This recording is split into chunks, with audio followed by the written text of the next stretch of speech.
Hey, good morning, everybody. It's Mike Van Eaton and Ed Squair. Thanks for joining us for Disney Droids. Disney and Droids. Droids and Auctions. I haven't been here in a while, so it's nice to have you with us, Mike. It's nice to be here for a little bit at least, right? If you haven't joined these auctions before, we're going to start the auction up in a minute. It is automated, so once it goes, there's about 30 seconds on a lot. If there's no bids, it goes to the next lot. If there is a bid, it resets until there are no bids, and then it moves on to the next lot. It's very simple. And we'll just let it run, and while it's running, we're going to talk about whatever comes to mind.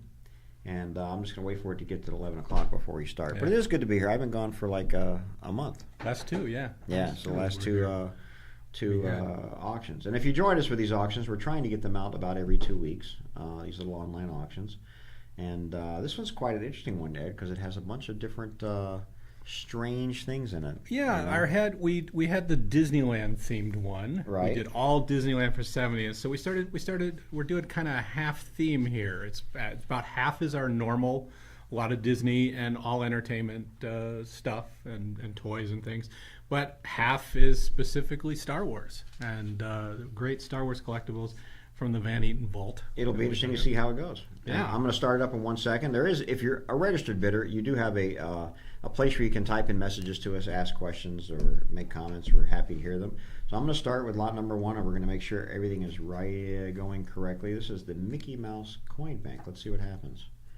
There it is. So as you can see, there's a clock counting down.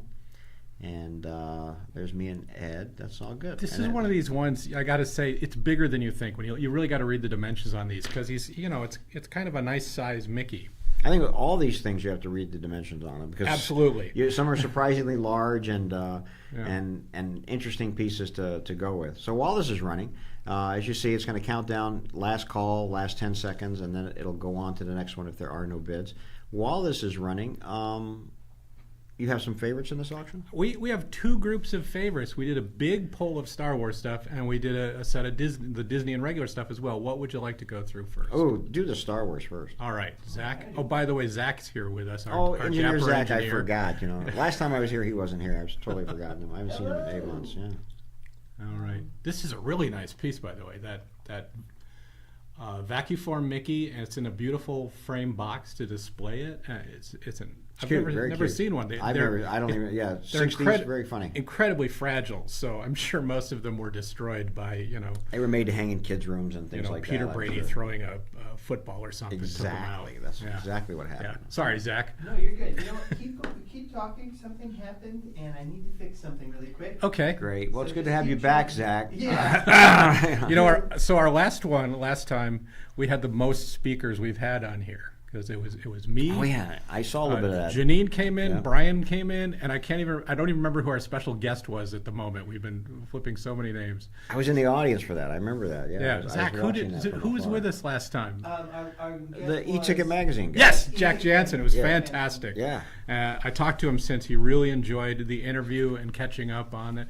He wore his E-Ticket convention shirt for us for the first time in like a decade. And that's great. It's really great to catch up with Jack and see that. And that I do believe he's one of the most important Disneyland historians. The oral histories they took. We should have him back again when we do another Disneyland thing. Yeah. I have many questions I could ask, so that would be a lot of fun. And today, our guest, we have Skip Torvinen coming in, who's a friend of mine who's a prop master. Over 30 years experience as a prop master here in Hollywood. And his Obi-Wan Kenobi credit is what gave me the, hey, let's do Star Wars idea for this auction. Really? Yeah. And I don't watch a lot of TV, so what's Obi-Wan Kenobi? Obi-Wan Kenobi is a Disney series. Like The Mandalorian kind of thing? Yeah, exactly. Except it's Obi-Wan? It was Ewan McGregor and a sassy young Princess Leia. When was this an older series? It's only a couple years ago, two or 3 years ago. It's after The Mandalorian, but it's set after the prequels, but before Rogue One. And they got Ian. Really? Ewan McGregor. Yeah. Ewan, I couldn't say his name right. That's they great. All mix up. It's fine. Ewan. And he was hanging out with a very young Princess Leia. Sassy. Wow, that's great. Yeah. So it's a good series. So I'm interested to talk to him about the difference doing props for a show set in reality, like the Drew Carey show and The Middle, and Obi-Wan Kenobi and these fantastic things. And of course, props are a major collectible. Sure, here. which People- we have a lot of coming up in our next catalog auction in which September. We'll have some selects of too. Yeah. Yeah, that's How are we doing, fantastic. Zach? We're on our way. For some reason, it automatically changed something that I didn't think it was going to change, so we're getting there. All right. Keep working on it, and We're still on stop our using way. that computer for personal use, and we'll be okay. So that's all I have to say about that. That's great, and it looks like we're getting some. There's an interesting thing coming up. So Yeah. right now these Mickey Mouse and Felix, who I thought might be Julius. things. We don't know what they were used for. They're hand painted. They're obviously from the late 20s, early 30s. They got to be one of a kind, or not much more than that. I mean, theater advertising, where they would put them on the screen, are usually smaller than these. Yeah, but, they're 6x9. So Yeah. I don't think they were projection. I see them more as this is total guesswork here. Sure. But like a decoration in a wall in a restaurant. Oh, in that's an interesting thought. But it's something like- about sound. You can see Yes. Mickey's bringing sound. Felix wants to Felix was the get rid of the that. 'cause he's a silent silent star, movie so guy. he Yeah. chases him with the. So that to me is a really interesting and unusual piece. And whoever got that, congratulations. And do some more research on it. Maybe they know what it is, and that they didn't want to tell us, and that's why they bought it. Yeah. That could always be the way it goes. But those are really, really cool pieces, and I like them. Got quite an unusual batch of stuff here. It looks like mostly early days Disneyana, right? Yeah, Is that what I'm saying? we always start off. We have a little bit of some light items at the beginning of the auction. If we're doing it right, and then we go our usual through the studios from the 30s up to the 90s. But we're interspersing with Star Wars here. We have different sections throughout. Oh, I see. Yeah, I'm actually looking. Ed makes this wonderful list, and now I'm looking at it. And go, oh yeah. So there you go. That's pretty cool. And there is a lot of Star Wars stuff in here. Is there anything that stands out? Star Wars. There is. Let's see how Zach feels about showing it to us. I don't think he feels like it. I Right now. can start now. That's for sure. All right. All right, so let me go like this. Okay, great. First up, we have a Lot 51, a Star Wars Style D one sheet. Oh, I wanted to talk about this one. It's a beautiful one sheet. It's a lot of people's favorite. It looks like a Star Wars poster, faded and torn on a fence, a wooden fence. That's part of the design of it. And I want to bring this up because this particular copy of it is not in the best shape. It has some water damage at the bottom in the right. But if you're going to have a damaged poster, this is the one you want. Because it looks damaged anyway. It's they designed it to look that way. So this is enhancing that. So This is probably just better. to speak personally, the damage doesn't bother me at all. I Yeah. put it in a frame and put it up anyways. But that's a chance to get this very collectible poster at a better than average price. Right. Because of Everything in here, I think, is better than average price right it's now. true. It really It's is. true. It's a great And there's buy. also there hasn't been a lot of action on them, but we have some great posters for the soundtracks for the early Star Wars films. posters for the soundtracks, like for the like records? store posters Oh, that's for the soundtracks, which I'd never seen before. Wow. I really like those. See how those do. Next up after that, we've got Lot 88, an early industrial light and magic business card. So this one, I'm surprised. There hasn't been a lot of action on this so far, but that's Lucasfilm's first logo with the magician that they used up to about 1991-93. So this is really early stuff. Wow. Yeah, and I love this kind of thing. I love that kind of paper. Yeah, and I like business cards especially. I think are really cool. So Yeah, I like them a lot. it's really of a time, and I mean it's those early days. It's that original trilogy days and the work they were doing all over Hollywood then. It's amazing. Next up after that, we've got Lot 94, a Star Wars Jedi Arena Atari 2600 poster. Holy cow, that's a mouthful. So an Atari 2600 game poster. That's all I'm going to say. It's amazing to see this at all. It's in really nice shape too. So you're saying that's rare, huh? that is rare. Wow. Yeah, yeah. It's. I mean, at the time, game posters were hanging like in record stores. Some Right. maybe in a toy store, a Toys R Us. But I love this kind of thing because they were only meant to be displayed for maybe 3 months. Maybe a quarter, maybe 6 months at most. So for it to survive at all, it's really cool to see that. That's very cool. I will only get one if it says ColecoVision.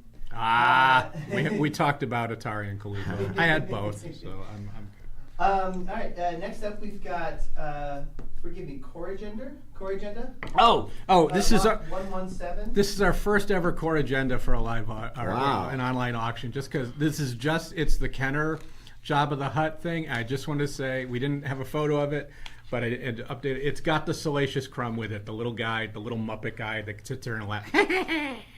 That's my Salacious Crumb imitation. Isn't it in his hand or something? Or Well, he's a Muppet. He's Right. he's a Muppet, and he sits there mostly on Jabba's tail and goes. so does he fit on Jabba's tail? That's what I'm asking. Yeah. I mean, he'll probably fall off. They didn't design him that well. Yeah. But it does come with him as well for no change to the starting price. Cool. So somebody's already bidding on that, so they're getting Salacious too.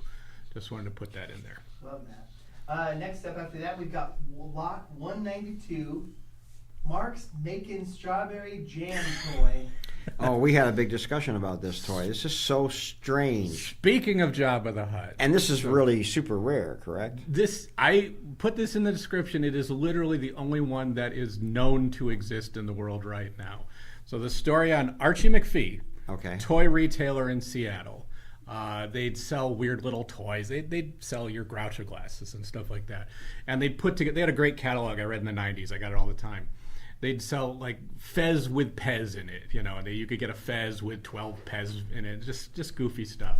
So they got all these Jabba figures like the one we just saw, and just the heads, really, really cheap.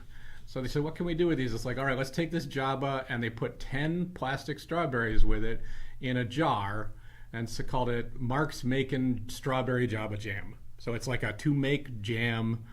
It's just this weird joke they did. They priced it at $2.95, and according to their website, they didn't sell a single one. Wow. And they don't know what happened to them. They said they all disappeared. But in 2012, the orange version, one of them showed up in Japan. There's a photo of one that somebody found in 2012. It's a Mandarin orange jam one. So they say, a couple of these must have gotten out, and they do big grab bag things like, for $40 you get a box worth $200, that kind of thing. Said a couple of them must have gone out in that, and that's where this must have come from. So this is for the truly discerning Star Wars collector who wants something in their collection nobody else has. That's very bizarre. Yeah. And by the way, I really like this Pinocchio phonograph. It's a really nice piece for a What, 70s. is it a phonograph? What are those pictures I'm seeing on there? That's just decorations on the turntable. On the wheel, on the turntable. There's the I like the Monstro thing. that is the arm. No, the arm's on the right, but that's there. And there's a nice image of Pinocchio and Jiminy on the cover. So wow. It's a really neat one of those 70s plastic pieces. All right, sorry. That's all right. We've got more. And in my haste to put these cells in, I ended up mixing up the lots. So we're going to go back a little bit. Lot 124, an Ewoks production cell. Yeah, this is our one. We have another lot with some backgrounds. We have backgrounds from Ewoks and Droids both. Right. This is our one cell from the Ewoks animated series that followed Return of the Jedi, Wow. which introduced the space teddy bears of George Lucas. And that was a popular series. That series was pretty popular. We still get people asking about them and asking for them. If you're the right age, I think I was a little old for it Yeah. at that time, but if you're the right age, then it's the show you grew up with. And do you remember the Star Wars Christmas special? Or Oh. was it Droids Christmas special? Well, The animated one, right? Well, Well. no. There's a lot of stuff to unpack here. There's the holiday special, Right. which was in 1977 or 78. It was with B. Arthur in the cantina, which at a time was the second best Right, Star right. Wars movie ever made. Yes. So I'm on record as saying, because there were only two. It was that and the original. There was a Droids Christmas album Right. that is pretty well known, but I don't know about an animated There was an special. animated special for sure, and Zach. very popular. And, But there was the Ewoks show and the Droids show. yeah, I think it was the Droids did an animated special, I believe, and I think maybe that's where Boba Fett shows up. You're too. thinking that is an animated segment of the original holiday special. Oh, okay, of the live. Yes. I'm sure that's what it is. Then, The yeah. live special was all set on Kashyyyk, the Wookiee home planet, as you know. Right. With Chewbacca coming home, and they're getting ready to celebrate Life Day, which is generic space Christmas. And the whole special is mostly people watching videos. It's like they watch a hologram of a music performance, they watch a video of Harvey Korman cooking, Wow. you know, and then there's the kid goes and watches a cartoon which has Boba Fett in it, which is great animation. It's really Yeah, fun. that's very hard to get that animation. When it Yes. does show up, it's very expensive. That's what the only thing I remember about these the animated parts of Star Wars. Right. There, so. And it was interesting because they say this is this great new character, Boba Fett, and we were all like, I was 11 at the time, so we're all like, this guy is so cool. And then in Empire Strikes Back, he basically does nothing. He says, okay, I'll take him on the ship, you know. And then in Jedi, he falls in the Sarlacc pit right away. And we're like, well, He's done. There you that go. hype early on, but it survived. You know, he's had his own series and stuff now, so he's So doing he's great. you know, it's funny. So I don't watch a lot. I mean, I'm not a Star Wars geek like you. Not that you're. I'm just calling you I'm a geek, Star but Trek geek who likes Trek Star geek, Wars. or whatever it is. Anything with the word star in it, you know. But so Boba Fett is the bounty hunter in the first Star Wars, right? It was the second movie, but the first Yeah, I understand. trilogy, yes. The first movie that we saw.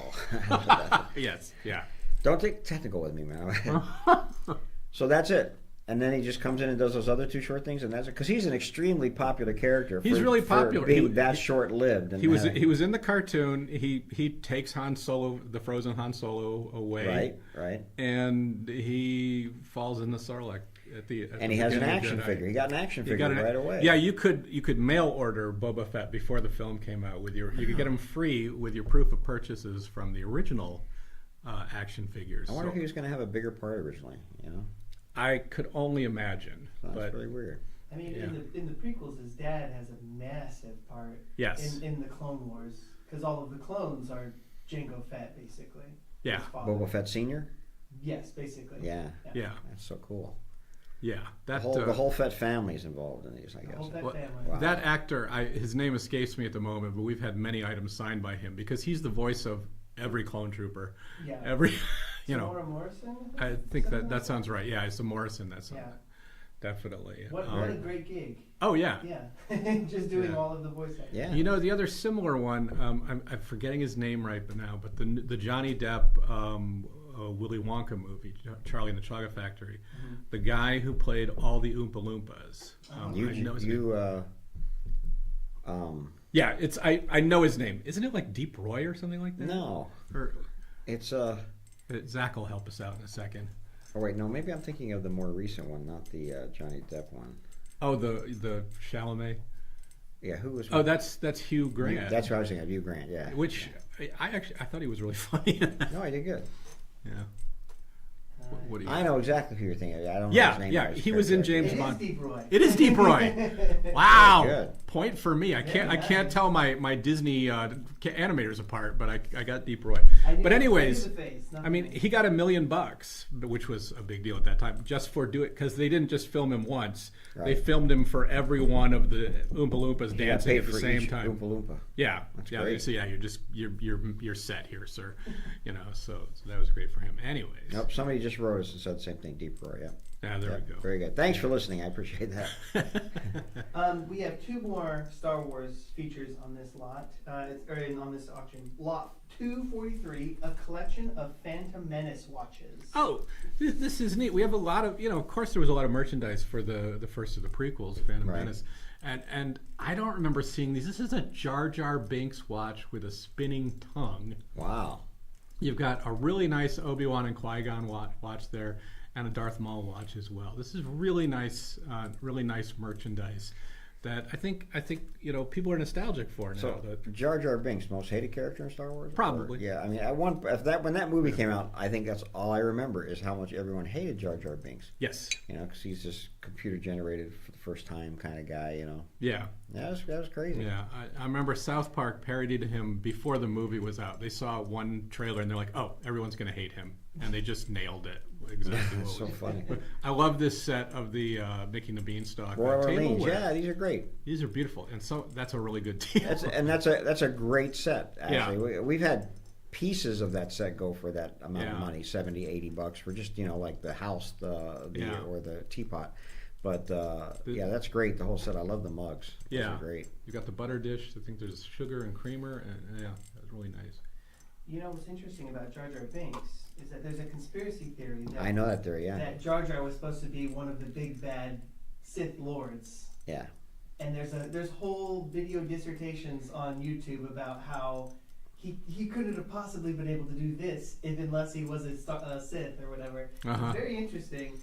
I don't really I know there's a Lego figure of him as a Sith. Yeah. Yeah. Well, I think Is it really? they ended up playing into it in the Lego Star Wars. There's this animated kind of movies. alternate universe Yeah. thing they do. I forget what it is, but yeah, he's probably the most hated character. I'd probably agree with that. You know, somebody has to be. I love that they position it though. You know, he's the one that votes the Empire into existing. Like he's manipulated to it, thinks he's doing the right thing and helping out, and that says a lot. Or It's did he interesting. know what he was doing the whole time? Well, if he's a Sith Lord. That's exactly what I'm saying, yeah. And the last lot we have featured for Star Wars is lot 336, levitating Death Star Bluetooth speaker. Did you see this when we had it up on levitating? No. It's really impressive. I mean, it's with the magnetic field, it floats, you know, about an That's inch and a very half, cool. 2 inches above. It does take a while to get it there. You know, it can take a few tries. I got lucky early on, and then it took our photographer a little while to replicate it. But the instructions literally say, try 5 times and then step away and, you know, give it a few minutes. And then we're like, they're not saying give it a few minutes for the device, it's for you. But it's ridiculous. And it spins and it lights up and it plays music. It's very cool. What's crazy is to turn it off, you have to fly through this little small area, and you have to perfectly shoot. Stay on target. Very good, sir. Very Yeah. good. It's at Yeah, the and Cobra you hole. said you're not a Star Wars No, fan. I can just see making it really difficult. Yeah. Somebody also mentioned that Deep Roy also portrayed Yoda. He did? I did not know that. Well, I don't know when, because Frank Oz would have been the original, right? There's the puppet, but there, I'm sure in Attack of the Clones, Yoda is much more active, and I know there's a lot of CGI used there. But Is Attack of the Clones where he does the lightsaber fight? Where he's with bouncing Christopher Lee, yeah, that's funny. yeah, that's. He did play Yoda in some scenes. Right. He's primarily a body double and stand-in for characters. Frank Oz obviously is The voice. mainly, He's the voice, right. and the voice. But he did stand in for Frank Oz a couple times. That's great. Oh, cool. And that's it. That's all our Star Wars items. And that is all our Star Wars items. What do you got in Disney, since we're in Disney? We've now? got a few. We don't have as many, but Yeah, we can definitely go through that. First up, that we have featured is Lot 46, A Wonderful World of Color TV Tray. oh yeah, this is a really nice tray. I like TV trays anyway. Yeah, I would still use them. I They're just harder to get. I actually used one this morning. Or for some of us, yeah. But any of this early merchandise with Ludwig von Drake on it. Sure, you know, I love it. Yeah, big character. You know, who introduced color to the nation, color TV to the nation. You know? Yeah. But really cool. Yeah, I like tea trays. I remember eating on them, so you know, it's fantastic. All right, what else we got? Next up, we've got Lot 130, a Jungle Book Riverboat Aha. toy set. See, I was going to say this one kept getting filed in Adventureland by mistake because Oh, okay. A you look Jungle at Book it, Riverboat it's a toy Jungle set. Book Riverboat. It's not the Jungle Cruise. Right, I can see that where that could be a nice mistake. But we kept- It didn't type. This must be a Mark's toy, hey? Yeah, it's got Disney on there. I got to take a look. It looks like a Mark's, all right. It does. Mark's did all. I mean, it could be later on, so it could be that. But Mark's did all those toys, in those little boxes with the windows like Yeah, that. so that's late '60s, like that. early '70s. That's great. Yeah. Next up after that, we've got Lot 182, a pair of rare Atari 2600 EP stickers. Do you know the famous nature of the ET Atari 2600 game? No, This is the game. it's just all pixelated. Zach, do or- you know, would you like to tell the story? You can tell the story. Okay. I do I know mean, the basically, sort of like the original Star Wars action figures, but worse. E.T. was so popular, they rushed a video game into production.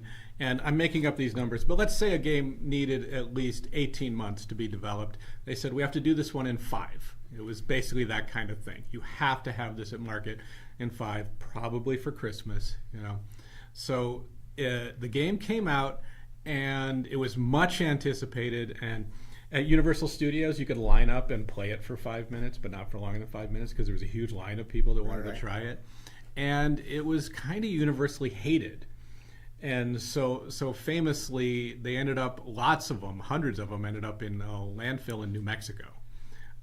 They just didn't sell them. So, Wow. so you can find on eBay, you can find ones that have been dug out of the landfill, and it's Really? sort of certified that they were dug out like when the documentary was made or something like that. Yeah, but these are advertising, like little promo stickers for it, which lenticular stickers with ET's hand there with the light up finger, and I'd never seen them before, but That's they're funny. great little items. Yeah. Yeah, I wish I could get my hand. And we have a bunch. We have a kind of mini section of ET stuff. A lot of fun merchandise from that. Next up, we've got lot 187, a Total Recall handheld game. So this, I should have looked up more about this. But this is pretty rare. It's Did sealed. you play it? I didn't. It's sealed in the plastic. But these are these old handheld video games. Are they with just lights? Yeah, well, The little red well, lights? it's that Like the it's football the game, liquid you know? crystals. So it's Oh, okay. No, it's it's like later, okay. they're black with the gray background, and they can only put one thing in one area. So they Right. have to like work with these still images all over. And this one's pretty rare, and it's in great shape, never opened. So it What's should, the game though? What do you do in Total Recall? Total Recall, you go to Mars and you remember. Right, that- but what's the game going to be? I have no idea. Are you being chased? I mean, because these games had to be very basic. It's or you not had to the go Running through Man. some sort of obstacle, or It's something. not. It's like not that. the No, that's Running what I'm Man. saying. No, It's Total Recall. They probably picked one scene out of Total Recall and like based it on that. Is it It's a just chase. like Mario Brothers, except it's got a little Arnold in it instead of Yeah, that'd that's be- it. just It's- running it's- and hitting. It's on twins. things. Yeah. It's Arnold and his brother. But anyways, that's a neat item. That's cool. We to have it in that great shape. Pretty cool. Yeah, we've got 2 more lots for non-Star Wars features. We can call them Disney, and Disney, are, yeah. are they all Disney? I mean, maybe- ET's not Disney. That's true. The last 2 Total are, Recall's I not believe, are Disney. Disney, yeah. So our next one is lot 298, a rare corrected 1995 Disneyland map. That's Disney. There you go. That's Yeah. Disneyland. Yeah, and this is the situation. We know the first map came out with a few errors What on were it. the errors? Do you remember? There's a sky bucket like sitting on its own in Tomorrowland, like they just floating? like, yeah, after the sky buckets were closed. Right. And the date is wrong. The date for Disneyland, it's not July 17th. It might be the 15th or 16th or something like that. Right. I think there's another error. I don't recall. So probably they made this map with the sky buckets in it, and then they had to take them out, and somebody just left one in accidentally. I mean, I think it was adapted from a McKim map, and they Yeah. just missed that when they were adapting, like putting in all the new areas. Yeah, that's Yeah. funny. Yeah, so that's a nice one to get. It's just, I think they just sold all the original ones, and they had that. Well, we need to correct it, but then Yeah, there let's just get rid of wasn't a these market first. for Yeah, them yeah, so yeah. much. So, Yeah. so that's the rarer one. And the last one we have is lot 366, a Mark Davis signed Rules of Golf print. These are really nice. Yeah, do you know any backstory on these? I don't know much. I was hoping you would. No, I know. I mean, I mean- think these are very much animals from like America Sings. America Sings. Yeah, that style of animal. And Yeah. it was probably just something he did for fun in his own art. And or adapted from. So, because I think there's a set of these from early, when I'm going to say 1920s or something with Right. humans, right? Oh, And so he may have adapted that into just the Rules idea Golf of the using series. this animals that he had designed. I believe there's 8 in the set, Yeah. and But those are nice, and they're all yeah. signed by Mark Davis, right? Yeah. Yeah, so that's really cool right there, I think. So very, very unusual. Yeah. And very cool. And that's That's it, right? it. Yeah, so there you go. So that's some of the good stuff, besides what's keeps showing up on the screen is coming up. And one of the pieces you mentioned is about to come up, I think, which was the Wonderful World of Color tin litho TV tray, which has no bids on it. So we may be eating lunch off of it very soon. You never know. all right. It doesn't get, Well, we'll change the condition to used. No. yeah, exactly.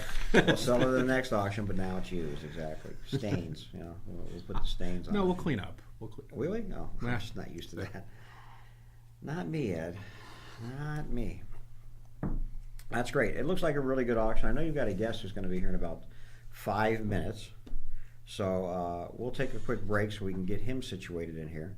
And we'll come back with... Skip. Yep, sounds good. Thanks. All right. Keep bidding.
I think, yeah. I'll trust you on that. That's what the card said. Welcome back. Welcome back. Here again, Mike Van Eaton, Ed, and engineer Zach. Dapper engineer, Zach. And Ed, we want to talk a little bit about an upcoming catalog auction we have on September 13th, correct? Yes. That's the card, right? So it's the 13th. That's exciting. I thought it was September 23rd. I'm gonna have to go to work on that auction right now. I thought I had my calendar here, but we have an online auction coming up after that, which is the Parks and Pins. Well, that's coming up before. That's coming up in. That's August. Oh my God, 16th. we're working on so many auctions at the same time that they overlap in the brain. So our next online auction Yes. is August 16th, Yes. and that is a pin-heavy auction. Yes. Correct. Yes. That our theme will be pins on that, which is well within our Disney realm, anyways. Yes. And we're putting that together right now. That's right. A lot of Right. great stuff. But the next catalog auction is in September, which I believe is the 13th. 13th. Okay. Yeah. And that's a pop culture auction. And Pop culture and Disney, yes. and that's heavy on some really unusual pieces, I think. Yeah. I like it. I mean, I think it's exciting. Actually, we're getting a lot of pieces from a famous stop motion group called the Kyoto Brothers, Yeah. who did a movie called Killer Clowns from Outer Space. Yes. Back in the I don't know when that was, in the 70s. It's got to be early 80s, maybe. 70s or 80s, yeah. I would venture to guess it's like 84. All right. Oh, I think you're way too soon. I think it's I think 70s. I think it's like 82. 88. Wow, we're all Wow, we're off really way off. Yeah. And that was like a breakthrough cult film for them, and Yeah. they're like masters of stop motion. They've done just tons of stop motion, most notably the opening of Elf, Yes. which is probably the most well known, because that movie has become a Christmas classic. Mhm. Yeah, so it's but so that whole stop motion opening and those sets where they're outside, where he's walking around, is all done by the Kyoto Brothers and pretty cool stuff. Nice. Well, Brian's putting that auction together right now, and we've got some selects that we put together. Oh, I'd love to see them. We do have some selects. One of them is a dinner for schmucks. Oh, gosh. Taxidermy mouse diorama. All right, so Yes. so the movie Dinner Dinner for Schmucks. with the guy for the Steve Office. Carell. Steve Carell, thanks. Yeah. Whose hobby is making dioramas with dead mice, He right? calls them mousterpieces. Masterpieces, yes. He recreates a famous painting Right. in a mouse diorama. And a mouse diorama. So the Kyoto Brothers made all those dioramas for the movie. Yes, and we'll say that no mice were harmed in making these dioramas. They are artificial mice. Yes, and this is one of those dioramas, and they're just really funny. I mean, they're Yeah. really, really great. Yeah. That's a really fun prop. I love that. Yeah, those are good, and they're all right there on the screen. I mean, there's no missing them in the film. Yes, exactly. Yeah. I think that one you see in the closing credits. I Yeah, believe. yeah. I believe so. It's been a while since I saw it. Yeah, because he has photos, like they show photos of all these dioramas and things, I believe, and that you see that one there for sure. That's really funny. What else you got? Yeah, and I will say, I do appreciate the layout of this particular slide. Adventures in Wonderland, Cheshire Cat Puppet. Yeah. The little Yeah. cat on the bottom right corner kind of peeking in. Oh, there you Yeah, go. yeah. That's And we- Erica. That's, And so this was a TV show. This is so early Disney Channel. This is in the 80s when basically cable TV was new. Disney has this channel. It was a premium channel early on. You had to pay extra for the Disney Channel. Yeah, And- now you still do. Well, But that's right. It's come back around, hasn't Yeah. it? But Adventures in Wonderland was this live action with puppets and a lot of makeup effects for the characters of Wonderland having these adventures. And this is a really nice Cheshire Cat puppet. It has motors for it. We don't have power to it, but it was motorized for the mouth to move and eyes to express. and then the body would have been manually manipulated. The right? body you wear. I've tried this on. You wear it on the arm. There's a kind of a like a pistol grip type handle to the head. Really? To direct to move It's it? really cool. And then there were rods for the front paws, which are the legs just have these nice natural cat. They just drape like a cat. I don't No, know how to I love explain this. that. I love this. But And anything it's puppetry big like too. this, yeah. Oh yeah. It's like it's not cat sized. It's like large dog sized. We'll say. If you see the show, I mean, it's on Disney Plus. You can go look at it and see how big it is compared to the people. That's very cool. I like that a lot. Yeah, and here come some of these soundtrack posters. And tell me what these soundtrack posters are. Oh, These they're are all. This is on the internet. Yes. Yeah. These are the Star Wars soundtrack. We have I think 3 of them in this auction, and they're all just neat, different as Empire Strikes Back. 3 for Empire Strikes Back soundtracks, and then there's that great one for the vinyl murals, the in-store poster for get the vinyl mural for your kid's room. I love that kind of stuff. Again, it was not meant to survive more than a year. It wasn't even a poster sold as merchandise to a teenager. It's just it was up in a store to sell merchandise, and that it survives now is great. So these are pretty rare, I would think. I think so. I'm saying this too much, but I've never seen these anywhere else. I never went out looking for them, but they're not out there. When I was searching on these, they're not on eBay. They don't come up often. So, and these are in really nice shape too. Very interesting. And The Empire Strikes Back is the best music for Star Wars. Is it? All of them. Is that the one that Dapper Dan sing? I wish we sang it. No, we do have a small moment of just the Star Wars theme Right. song. Do you know the lyrics for the Star Wars? There's song? Star Wars, wonderful Star Wars, wonderful Star Wars, oh what a war. Is that the Bill Murray? Yes, that's the Bill Murray. Hey, where's that? Star Wars. Yeah, right. Hey, where you from? That was a great sketch. Another thing we have highlighted for the live auction is a Team America and Stargate marionette. Yeah. Woo. Yeah, so this is our puppet. It was used in Team America. Yeah. But then they did this puppet sequence for an episode of Stargate where they're pitch. I didn't watch the show, but the crew of Stargate are pitching different film versions of their adventures in the episode, and one of them pitches the puppets. So That's pretty funny. This is in it, and it's a lot of fun. I mean, honestly, if you're a Thunderbirds fan or anything like that, it's just that's just what all in Team their America world. was all about, right? Yeah. That's really great. Yeah, so that that's was fun, funny. and they're large too. Again, that's about maybe 20 No, inches. Keller Brothers made all the puppets for Team America and all those things. Years ago, we sold a Matt Damon puppet. Yeah. Team America. Ah. Yeah, that's I that was right in that age where that kind of comedy was really funny to me, sure. and I bought that movie and I could not stop watching it. It's still funny to you now, right? Oh yeah. Yeah. All right. Last one we have from the live auction is a Yellow Submarine production cell. Oh, these are great. Yeah. There's several in the auction. Yellow Submarine, such a classic film, from 67, 68, right around there. I think. Yeah. And great stuff. Really interesting, unusual animation. And I like these cells. They're kind of collages, like almost a psychedelic collage of moments from the multiple film. cells. Yeah, they and these were marketed, through some company in Like England. Hallmark. Yeah, no, it wasn't Hallmark. It was their own company. It was mostly marketed in England, but they got here, at the time the film was out. So they took a cue from Disney, and Disneyland selling their cells at Disneyland, and were selling these cells. Very, very cool. Yeah. I like them a lot. If you like that humor, have you seen the trailer for Naked Gun that's coming out? I have not. With I Liam had a Neeson? friend who worked on it, but no. I haven't Looks seen it. really, really good. Yeah, they're doing a nice job. with it. And Pam Anderson and Liam Neeson are dating. Are they really? They are. Come on, stop. Wow. What are you turning this podcast into, This sir? is like TMZ all of a sudden. Tell us more, man. Wow. Here's the thing. That's great. No, it looks like a fun movie. So I mean, I think we're all moviegoers, right? And that's part of the.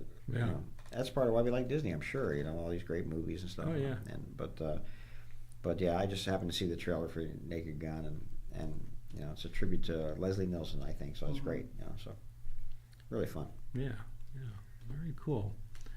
So that's it we have there. We're looking forward to that. That's going to be a great auction. Plus, it has a lot of Disneyland stuff in it, a lot of Disney Studio stuff in it. We have more from the Kyoto Brothers. We have like the obscure stuff like the Amazing Live Sea Monkeys. It's a beautiful model of the set, lighthouse. and we have a set from the Sid and Marty Krofft. The Land of the Lost, the 90s version. Yeah, which was still Sid and Marty Krofft. Yes. Amazing, because they did these sets, these miniature sets. But that didn't have stop motion characters on it, I don't think, did it? There's 2 puppets on it of the girl and Chaka. Oh, really? Yeah, so I'm not as familiar with the show. I was a kid for the 70s. Right. So it's a really nice model, though. No, I think it's great. I think we have some Teenage Mutant Ninja Turtle stuff because they did a version of that where Yes. guys were in suits and the Killer Brothers made the suits, sculpted the There's suits. some for of them. that, and I'll mention we've got a lot of the Alien Christmas stop motion. Alien Christmas, and if you Which haven't is- seen Alien Christmas, it's on Netflix, I think. Yes, it's yes, on Netflix. It's on Netflix. Right now. I hadn't seen It's- it before I watched it, and it won an Emmy. It Yeah. won an Emmy for that when it came out. Yeah, it's it's a nice Christmas show, and it's cute. And it's a all lot of stop fun. motion, yeah. And I'll say we have a lot of puppets from it, and they're beautiful. If you just like, I grew up with Rudolph and Santa Claus is Coming to Town. Love the stop motion Christmas, and these are beautiful puppets from that tradition. Yeah, Um, they're that stop motion is their specialty, you know, Yeah. and these puppets are right in there. They created that whole show. They did everything with it. Like I say, it won the Emmy, and really good, really fun to watch. And We've that's got- on Netflix. You should watch that before you get the catalog. So And I'll tease, we're going to do, I don't have the exact date, but we're going to do an online auction. I think late September, we're going to do holiday stuff as Oh, our good. theme, because that's the time to be looking at it and looking Yeah. at getting gifts. that's good. And I think this catalog auction, because it's so large, we're trying to make it one day live and then one day online. Right. Which should also be interesting if we can pull that off. So. Yeah. And that's what today, while you're interviewing, I'm going to be working on that auction because we're coming up on the deadlines. So. Well, I should mention, we were talking about Superman and Fantastic Four. You've seen Superman. We want to see him. No, I Did haven't you seen see- him yet. I haven't Oh, you haven't seen it no, yet? I've just heard everybody. We all loving want to see. Have you seen any of them? I haven't seen either. No. We all want to see both movies, and we've got Fantastic Four #1 in the auction. Yeah, upcoming up. and that's the other thing that's coming up in that catalog. Are some amazing comic books. Some Literally. No pun intended. We have Amazing Fantasy #15, first appearance of Yeah. Spider-Man. Then we have Spider-Man, Amazing Spider-Man #1. Yes. A lot of amazing, and then I think we have 1 through 25 or something We like that. we have we picked several of the landmark issues where There's are first key appearance ones. of First Dr. appearance, Octopus or the things like that. 120 and 121 are the death of Gwen Stacy and Green Goblin. Very important comic books. And Fantastic Four #1. Before that came out, Marvel Comics was basically doing these giant monster comics Right. and some Western and romance, and that's just the birth of the Marvel universe. Was Fantastic Four, yeah. Yeah, That's great. yeah, and so that #1 comic is I don't know if I've seen many of those before. It's They're, one of the they're most. extremely rare, extremely high price. I mean, they're great comics, and then I think we have a Daredevil #1, Yes, and maybe an X-Men #1. X-Men #1. Yes, Yeah. the original X-Men #1. Yeah, it's our foray into some comics, and these are some great quality comics. So we'll see how they go. Yeah. Very excited about that. They're great pieces, and I wanted to bid on these. too late. Too late. That's a great deal for these. These were these little metal figure sets that came out after Empire Strikes Back. And Kenner was making them. Yeah, micro collection. Kenner was still doing the toys when they did Empire Strikes Back. I mean, Because Hasbro took it over at some point, right? Basically, after I think the 90s, Hasbro bought the Kenner name. So even in the 90s and 2000s, Hasbro was putting out cards with that Kenner with name Kenner on on it it. that people, Okay, that makes sense, people yeah. like to see. Yeah. Yeah. But these are fun. I had a set when I was a kid, so I had the Wampa cave, so I had the Wampa standing there. There you go. Somewhere And here's here, here's Boba Fett. there he is. It's Wow. doing as much as he did in Empire Strikes I'm Back. going to say, for the short amount of time he's on screen, he gets a lot of action. Yeah. And Mandalorian gave him a lot more life and screen Yeah. time, I gotta say. there is a interesting piece coming up, unless it's already. I'm trying to see if it's come up, but it was getting some bids earlier. It's an R2D2 toy. Oh, yeah, that's the 1977-78 large scale. I noticed they're getting R2D2. some action. Is that a rare it's passed. piece? It's past. It's 64. Oh, well, okay. it's much sought after. The 12-inch collection. It's in the original box. It hadn't been removed. Now the box was in fair condition. It was pretty beat up, but the figure was still twist tied to the card, and in excellent condition. Just a little color change to the plastic from age, which is very typical. Yeah, because it sold for over $400. Yeah, it was a $425 this morning. Yeah, that's very cool. Yeah. So that's a great piece. I wish we had more of that early stuff, but we have great stuff through the 90s and into the Well, 2000s. what's the story with the Star Wars merchandise? It was when it first came out, they didn't make a lot of it because they didn't think it was going to go anywhere. There right? was very little early on. There was a plush Chewbacca and an R2-D2 that squeaked plush, and there were a few buttons, and you could get T-shirts pretty early. But famously, they didn't have toys ready for Christmas, so the early bird envelope, which there's the reissue one. Where you could order the first action figures, right? Yeah. You bought. My parents got me that. It was $10. You got a cardboard envelope with a display stand that you could assemble for the first 12 action figures, and then in the mail, I got mine at the end of January. They said it's going to come between February 2nd and May something. And your parents got you that? My parents got it for me for Christmas. Because they were out of Star Trek stuff? No, they didn't have Star Trek stuff then. Oh, okay. This was in a lull for Star Trek and stuff. so they said, we got to get him something Star. Well, I had Star seen the Wars movie thing? and liked it. Okay. So, I was definitely into Star Wars then. And my dad apologized. I've said this before here. My dad apologized for, sorry, it's not a real thing. It's just this envelope. And I was like, oh, this is great. And I still have that envelope, That's great. So, but they sent it early. It got to me in January. I was thrilled. And, So you remember seeing the film in the theaters when it first My came grandfather took me to see the film. He had already seen it. He said, Really? You should come and see this. Yeah. And what happened? What Well, was the... Luke is on a desert planet. Okay, wait, I didn't know this part. Right. But what do you mean, what happened? I just remember. What happened to you? I mean, did you go, holy cow, this is amazing? I don't have a specific memory of that. Because I can tell you that when I saw it, I went, holy cow, this is amazing. And I came back to see it again, and I brought my camera.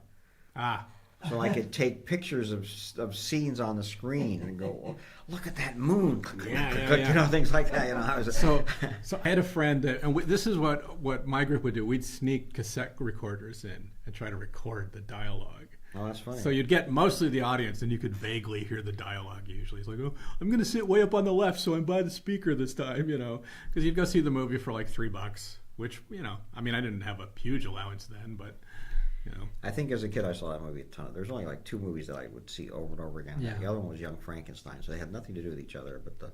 But I just would go to the theater and just watch it again and again and again. Like I probably still have the photos I took somewhere of the screenshots. I don't remember how many times I saw Star Wars in the theater. I remember going to Empire. I was in high school then. What I remember going to a lot is Back to the Future. We really liked Back to the Future when it came out. And I liked Back to the Future so much, we went to see it so often, that when Teen Wolf came out, this is exactly what Teen Wolf wanted you to do. We said, let's go see that. It's Michael J. Fox. Sure. Because we've seen enough back. We've seen that 5 times. Let's go watch this. It was not as good a movie, but, that's exactly what they were going for. That's funny. Do you have a movie that when you're like channel surfing and you see it, you have to watch it? I got to think about that. I probably do. I do. What's yours? Oh, well, several of them actually. I won't pass up My Cousin Vinny. Right. Right. I'll watch that, and I won't pass up The Fifth Element. Oh, yeah, yes. yeah. I literally just watched the 20 Things You Didn't Know About the Fifth Element. That's funny. The other day. I will watch it. I mean, if it's on, I go, oh, The Fifth Element, I feel like I saw that at an advanced screening where we didn't know anything about it. I was totally blown away. Totally blown away by that film. What's funny is I'll turn those on and Janine will walk in and go, are you watching that again? I'm like, yeah. I mean, it's on. I'm going to watch it. I mean, but those are 2 movies that I won't pass up when I'm going through.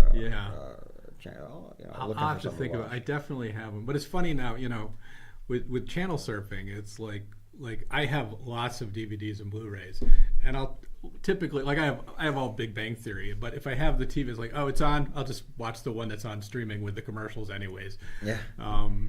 It's just, I don't know. Now I get stuck rewatching now series, like I just rewatched Sopranos, and right now I'm watching Deadwood again, which I love Westerns, and Deadwood is just like great. Great Western. Was the movie that followed up good too? No. It was just too late to me. I mean, they waited too long, and Deadwood has 4 great seasons and ends in the middle of a story. It's not even a cliffhanger. It's just like, okay, we'll show you the part 2. Oh, there's no part 2. Yeah, we're done. It's over. We're tired. Yeah. That happens with a bunch of it happened with what was that series, Yellowstone, for a while. Remember Yellowstone ended in the middle of it, and Huh. But then it just came back. I just haven't watched the new season. Oh, gotcha. It's funny in this world. You know how it used to be? We'd get a TV guide out, and you look for what plan. you could watch on TV Yeah. and plan. Now there's so much content out there. It's almost Right. Like, Oh, I like Sundays. In the Sunday supplement, it would say all the movies that we're showing for the week. Yeah. And I'd look through there and go, oh, this is going to be on, Tuesday night at 10 o'clock. I'm going to have to, watch that quietly in my room so my parents don't tell me. That was I remember that too. Seeing Yeah. what movies were going to be coming onto TV. That was a big deal. Yeah, and then when you had a VCR, taping them. Yeah, absolutely. So you had them to watch. Cutting out it, the commercials, which Yeah. now we wish we saved, but that tape was expensive at the time. I never had TV guide or anything like that, but I had like satellite TV and the guide of satellite TV. And Kill Bill had just come out, and it was on Stars. And we had Stars, so I would cycle through Stars for like 2 days of its programming on a guide channel just to see if I can find when Kill Bill was on, so I could watch it. Yeah. I'm glad somebody's bidding on the Turkish one sheet. That's a pretty neat piece. It is. I It's- hope it's not somebody in Turkey because shipping is a little bit crazy to Turkey. Just warning you now. That's. But if you read the description, there's a fold line printed into it because it was taken from a folded U.S. poster. So, Well, a lot of times the foreign releases have different graphics, right? Different Right. Paint. This is not a painting in another one, is it? it's mostly very similar to the B poster, which we had just ahead of it. Here's another one of these. I love that soundtrack poster. That's beautiful. I like that poster actually. It's pretty good. Yeah. This is a really nice piece. And the Atari poster is coming up. So that poster, the poster coming up is only at $100. You're saying that's a super valuable, rare poster? I just don't think, we haven't had other Atari 2600 posters. It's in beautiful condition. Yeah. I'm trying to think of. I think I still have my Atari 2600. It's a wood grain one, right? Yeah, that one. Yeah, and you stick the cartridge in the top, I think. I mean, look at that. This it's not folded. It's not like it was something that you could get with a cartridge or merchandise or something. So this was probably in like a Blockbuster or somewhere where you could rent the game or buy the game. Record Town was the one. Record Town. That was the Wow. chain on the East Coast. Yeah. That's Have you ever been into a Blockbuster, Zach? Oh yeah. Okay, just checking. I didn't know. It kind of went down when I was in high school. Yeah. Yeah.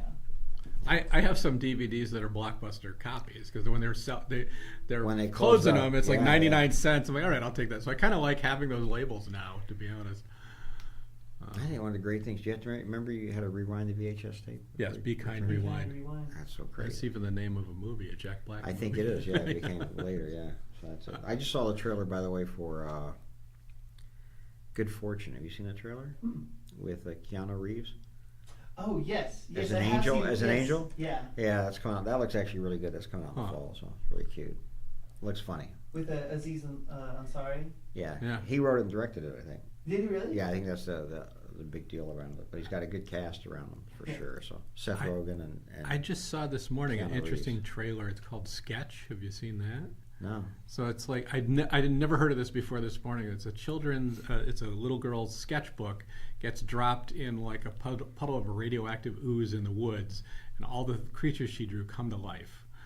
And Right. it looked interesting. Was she a good artist or no? No, she's a little kid. That's a problem. But they were well realized little kids' drawings. Come to life. Stick figures or? interesting. Ish. Wow. With crayons. Yeah. Interesting. Yeah. It looked intriguing.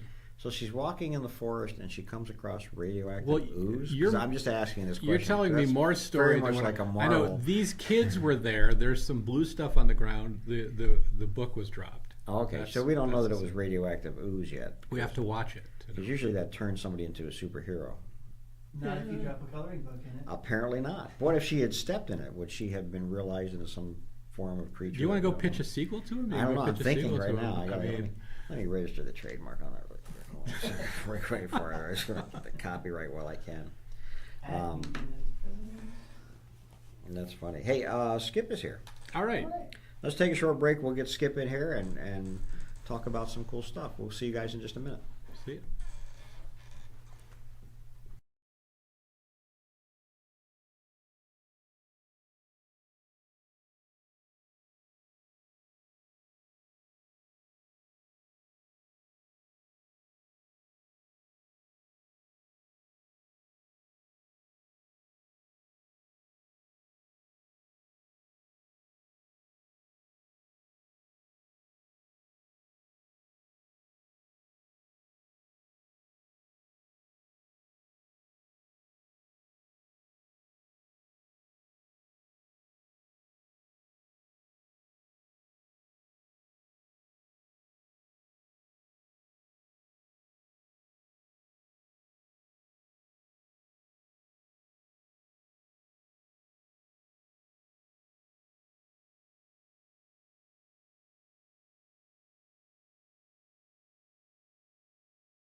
Hey everybody, we are back here and I am Ed Squair. Mike has stepped away for a moment, but I'm joined by an old friend of mine, Skip Torvinen. Skip, thanks for coming down to the gallery. My pleasure. Skip, you are a prop guy. I am. I'm a property master. I've been in the unit for 37 years. Right. I have 75,000 hours as a prop master, so... 75,000 hours, so it takes 10,000 to be a master of something, right? Yeah, well, my name has the word master in it anyway, so I really should, follow suit. But 75,000, you've got to be an ultra master then, or something. Pretty much, yeah, but it's time to retire now, too, so... Okay. But and people used to give me crap for working in TV, but, I mean, I've been on 3 shows that had long runs. Right. Drew Carey was 9 years.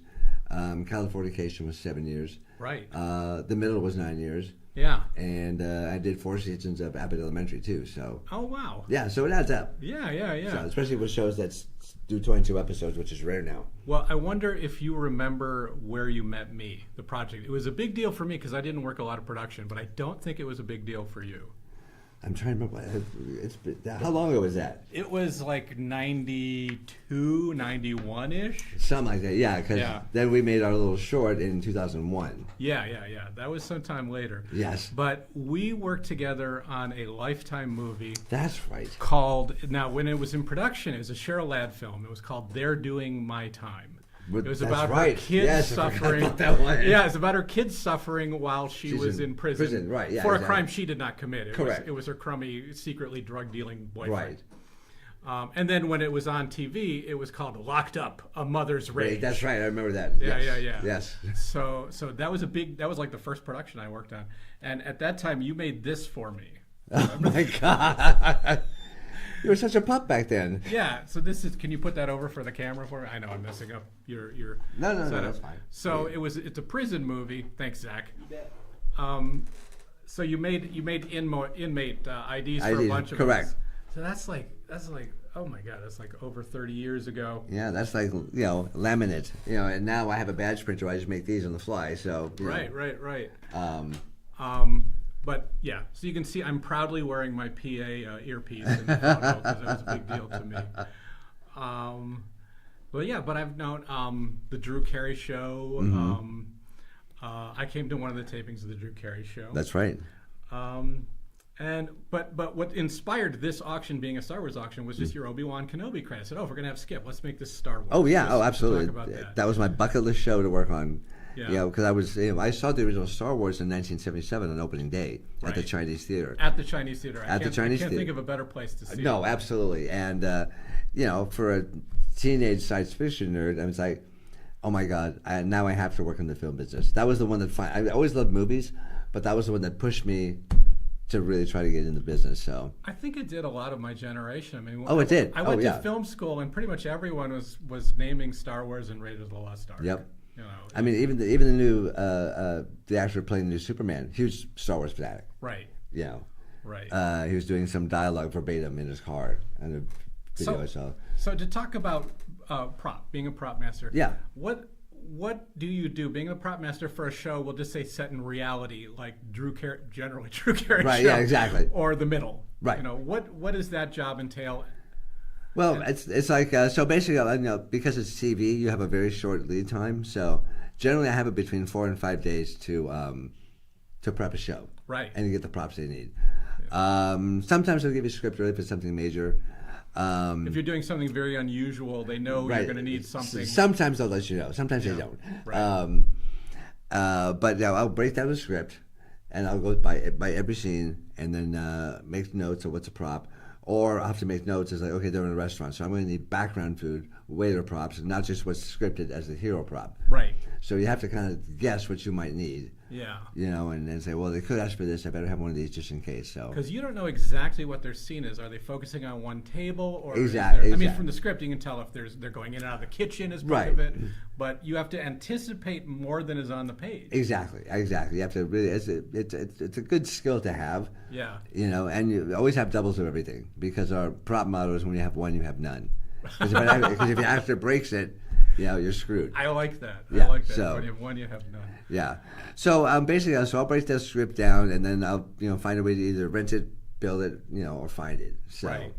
I mean, I just remember from on locked up a Mother's Rage. Right. Your prop truck was amazing to me because you had general stuff. You were ready for generally everything. Right. You know, Yeah. I'm sure if you needed a gun or a hammer, you had something available. I did, and I wouldn't be a firing gun in my kit, but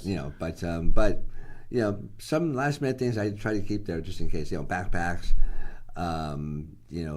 bags of groceries, Right.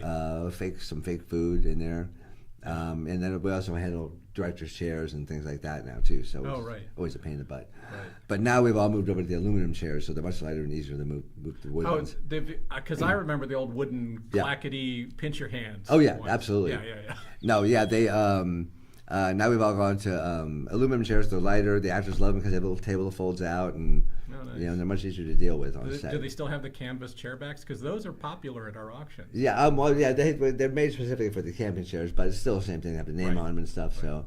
Oh, very cool. Yeah, I think I still have a couple chairbacks too from old shows that I should dig out of storage and figure out what to do with those. So. Yeah.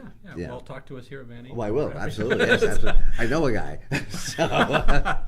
But while we're talking about the Drew Carey show, you probably will guess what this is right away. But you gave me one of these.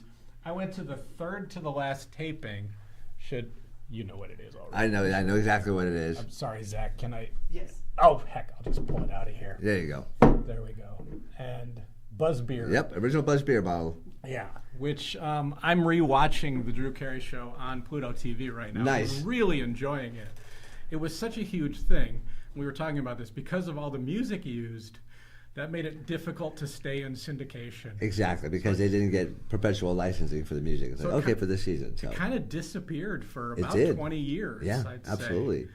So seeing it now, and I recognize there's scenes that I know, this originally played Ding Dong, the Witch is Dead. Right, yes. From The Wizard of Oz, but now they've put something generic over it. Exactly. Or exactly. there was Dancing in the Refrigerator, there was a parody, 40 Cubic Feet. Yep, yeah. And that was, they couldn't use that song. There was an original song written, but I think it was to the tune of something. So there was just some sound similar that was used for it. Exactly. Yeah. But anyways, I love the Drew Carey show. I love revisiting it and having a Buzz Beer. Oh yeah, that's a prize collectible for me. Yeah, I think I still have a pair of Drew's glasses from the show too. Oh really? And somewhere in my storage, I have to try to track it down. So that's iconic. Yeah.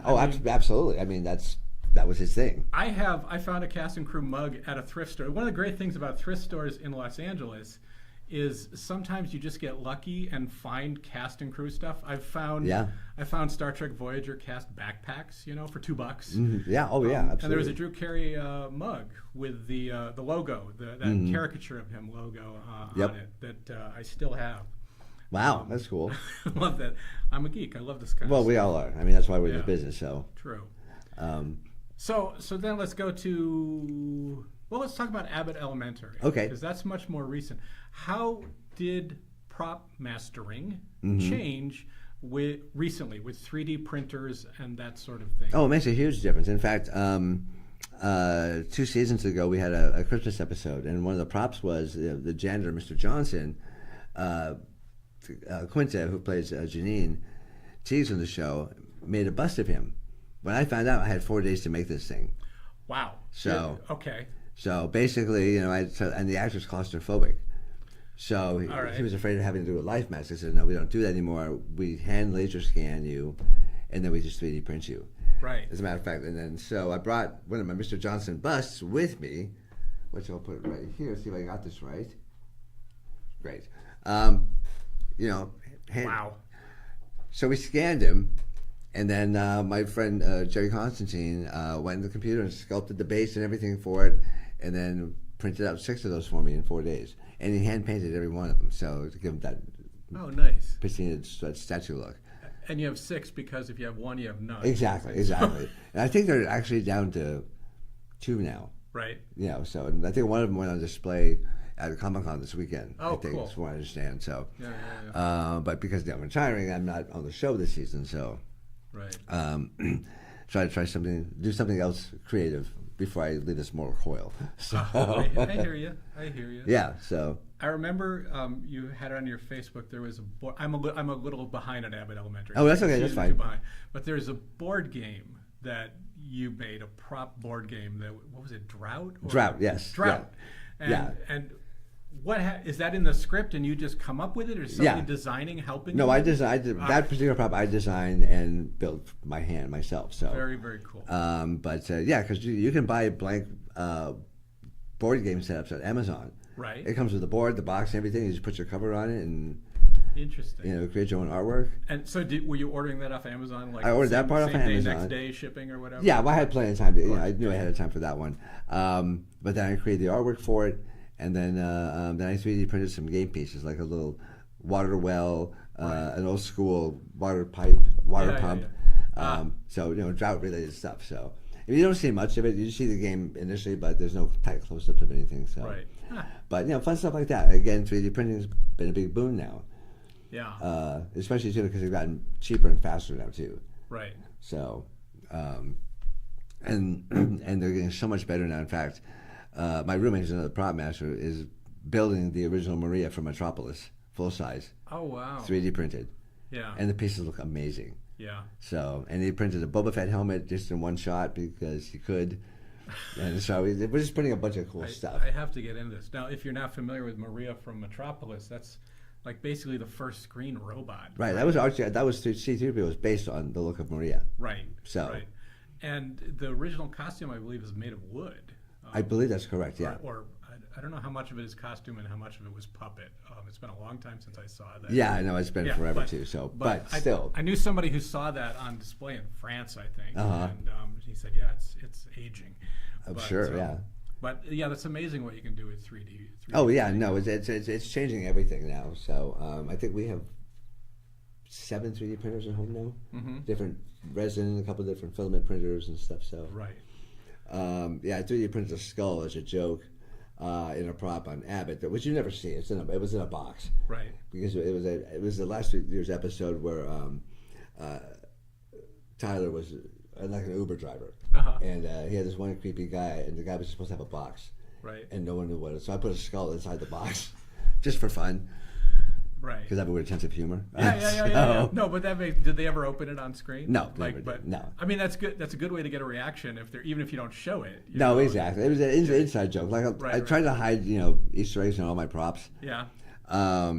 It's like on the Abbott badges. Now, we should show that you made for Mike and me these great. Oh yeah. Well, I put the wrong name on this one, but That's it. We'll save them as rare error ones. That's fine. there you go. I'll make you better ones though. Sorry, we're making Zach work. No, it's As all our- right. Sorry, Zach. I'm usually just sitting there, so I'm happy to help. There you go. See? That bust is amazing. I'm getting a look at it there. One of these, maybe? Oh, it's not going to do what I wanted to do, though. Well, here. Let's tuck that underneath the bottom, so you can adjust the height to exactly how you want it, and then There you go. And just pull it. just pull it. I believe you. Pull it up to the height. There you go. Look at that. This is why we have See a that? prop A master. prop guy. He knows what to do with stuff. We're problem solvers. That's what we do. Yeah. So these great Abbott Elementary ID badges. Very happy to thank you for doing that. Oh, of course, my pleasure. That's really cool, and that speaks to something I actually kind of like didn't realize I collected, but I love paper props. Oh, yeah, when oh. they're stationary, or I've bought Daily Planet stationery from the Christopher Reeves film, and I think Lois and Clark. Okay, And I just can't help myself. I have it's cool. I mean, I have a newspaper from Superman 3. nice. It's this great one where it's probably just in the movie for a couple seconds, but it's like Superman straightens Tower of Pisa, the tower no longer leans, and there's a picture of the tower straight, and there's this really great photo of Christopher Reeves, because that's the bad Superman's Right, yeah. and he's just kind of like this annoyed Superman. So I love that. Or stationary business cards. I have a Bruce Wayne business card. Oh, that's great. And those, if you're in the right circles here in LA, this stuff can kind of circulate. Like you know the right people. Well, yeah, during the strike, a lot of prop houses were hurting, and there's a friend of mine. He's got a channel, Props of History, and Mike went to go visit Earl Hayes Press, which they've been around for 100 years, and they were like the original movie prop printing place. We've had some stuff from them. Yeah. As a matter of fact, and so Mike offered to help and go through their, because they just had a bunch of stuff piled in the back, and Mike was Right. going through this stuff and found original paperwork from Casablanca. Deckard's Blade Runner ID. Right. They did the Back to the Future Sports Almanac. So they did that, so we found more of those. I researched them because we had an item. It was sheet music from Sound of the Music. Okay. For the Lonely Goat Herd, which is the puppet show the kids put on. Oh, okay. And it's never seen in the movie, but they Right. had these props ready. Because in the movie, they're putting on, like, some guy in the village who Right. sells stuff. Like, the kids are putting it on, and they go, "Oh, Father, can we buy these?" So, this was part of, like, the package of Right. puppets and stuff they were buying that never ended up on screen. But it's here. It's supposed to look handwritten and stuff. Yeah. It's really, really amazing. Yeah. Oh, there's stuff that you never see. I mean, Yeah. It's like I sometimes I make like the Abbott badges because people are making counterfeit badges and stuff.